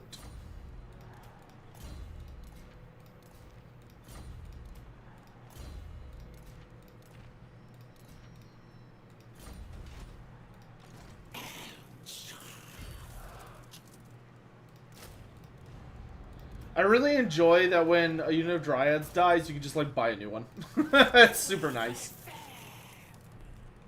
How are we doing in the Griffin Wood? We're going. We're going. I really want to get the economy building to max level, because once the wine nexus is at max level, it gives so much money. Did they do anything to Alariel with the Widow's rework? No. What happens if a stone troll eats warpstone? It will probably mutate and start to turn into a chaos troll. Magic resistance does not necessarily mean chaos resistance. Oh, someone redeemed a stretch.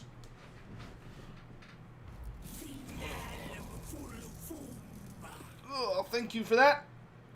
Ah.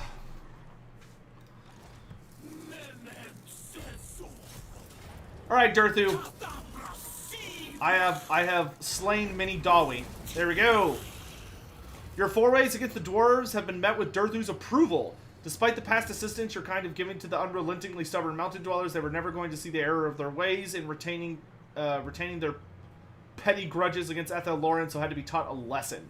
The Elder Ancient is now open to joining you in the Confederation. Alternatively, you can leave him to tend to the glade and he will channel its energies to aid you. No, I'm going to Confederate. Durthu has joined with us! Now Ethel Lauren should tremble in fear. We have the angriest tree next to Coadil on our side. These are dark times. I do not require your pathetic excuses for stuff. Be gone, filth. You can keep the branch wraith.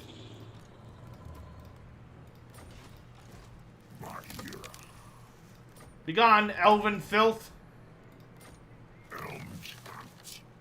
My forest spirits are better than your forest spirits, Durthu. So these are cute, but I can make you I can improve. I can make you stronger.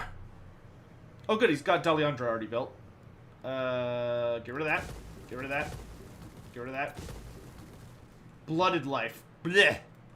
Do I think Be'lakor could be a legendary hero? If Be'lakor is not a legendary lord, I'm going to be kind of upset. Because Be'lakor is probably the only character who could really get away with leading a united Demons of Chaos faction. And I want there to be at least one united Demons of Chaos. Like, I want to be able to play Demons of Chaos like I do on tabletop. And I feel like the only way that's going to happen is if he's a legendary lord. Alright, and we're going to make Durthu our Speaker for the Forgotten. So he gets upkeep production for treemen, melee defense for treemen, and Durthu the Forgotten gets greater arcane conduit. Ho ho ho ho. Oh, these assholes. I don't want these assholes. I'm not doing that. Shush. Shush you. Where is it? Office. Shush. Quiet. Did I enjoy the Lizardman Direchasm reveal? I did. It was super sexy.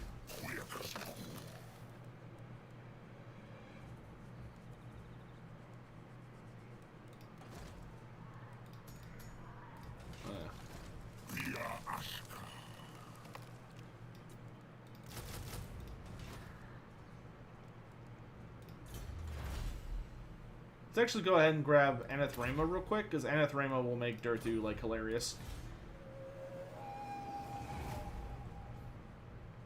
Dr. Bola, I actually think they're going to make the Mono God, to be honest.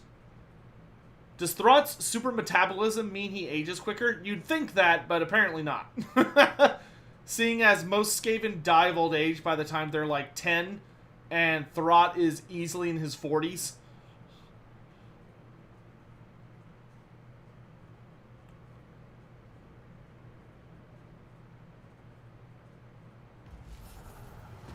Korn's reaction if Slaanesh gave him cocaine. I mean, I feel like Korn's reaction, no matter what Slaanesh did, would be to try and murder Slaanesh.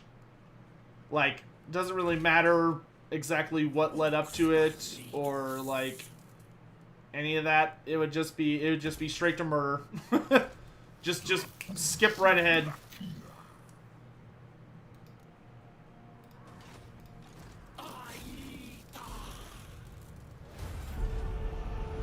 You have to remember, the big thing about Korn is that Korn has no chill.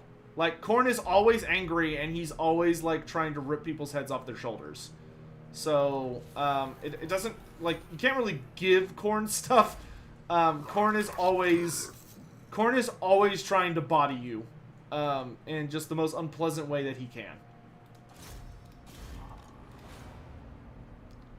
I will allow you to keep your former dryads. Because I'm nice.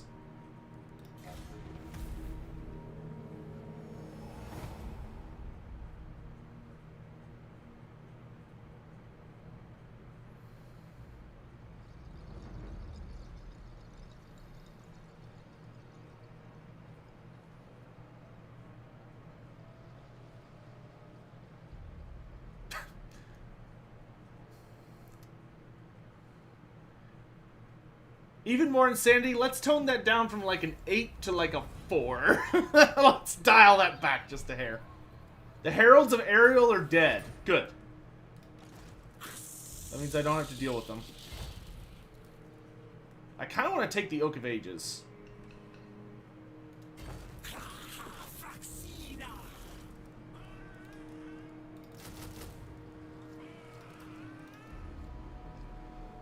I want Durthu to have angry trees.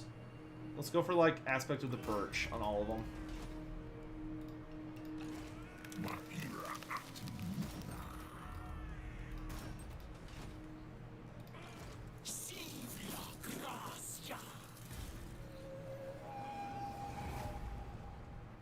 What are the traits for defeating the sisters Thrott and Drycha?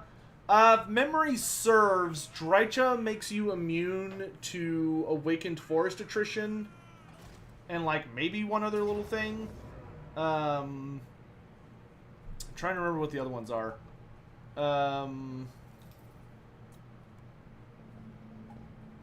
don't know. I have to double check. I cannot remember. I want to say the sisters give you some kind of shooting buff. I'll include it when I make my video tonight. For the video tonight, I'm going to show off all the new buildings, like unique structures, the new Skaven stuff with Tretch and Queek, and I'm going to show off the new traits. In any event, guys, I think this is actually a good place to stop. We got Coadil. We've done a whole bunch of stuff. We've been streaming for about 4 hours. I hope you all were entertained and have a good time. Why do I have 7? Oh, okay. That's why. So I appreciate you all so much for joining me. It was a fun day, but I've got to make sure to get that video out for y'all in the morning, which means I need to record it tonight. Don't forget, tomorrow is the Everchosen, which the Everchosen starts at... Let me see. There we go. What time does it start? Total War. Creative Assembly? Nope, that's not what I want. Whatever, I saw it on YouTube. Hold on.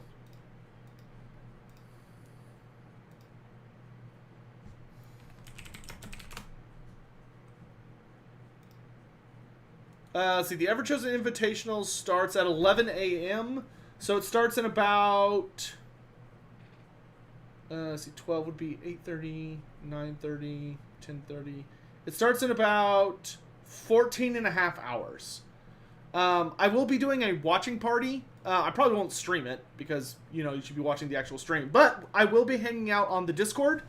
So if you would like to join me in, like, chatting about all the matches and hanging out and all that stuff, bring some food and drinks and, you know, get comfy. And we will be checking that out. We'll be watching that, and I'll be live in my Discord community on the Total War channel, where we'll be chatting about all of the games and matches as they're happening. So I hope you guys are looking forward to that. I'm looking forward to it. I hope you all have a lovely evening. Coadil's transformation of Caden summons a Manticore. Coadil's is a Manticore. All of the other elves, it's a eagle. Don't ask me why. It just is. So anyway, thanks again for watching. I hope you all had a great time. I would love to see you all again. I may be on, if I finish the video early, I might be on later tonight with, like, maybe some Hades on Twitch. But if not, I'll see you guys at some point tomorrow. We should be able to probably wrap up the Drycha campaign in probably like 30 or 40 turns. So, because it's pretty easy to finish once you have Coadil. So, in any event, after that, we'll probably tackle Throt the Unclean and all that jazz. So, take care of yourselves. I will see you soon. Thank you very much to everyone who subscribed or followed or subbed on Twitch or, you know, threw something in the tip jar. I really appreciate the support, my guys. Thank you very much for helping me keep the lights on and keeping this community going. And I'll see you guys around. Bye. If you're on Twitch, don't go anywhere yet. We can do a raid. But YouTube. See you guys.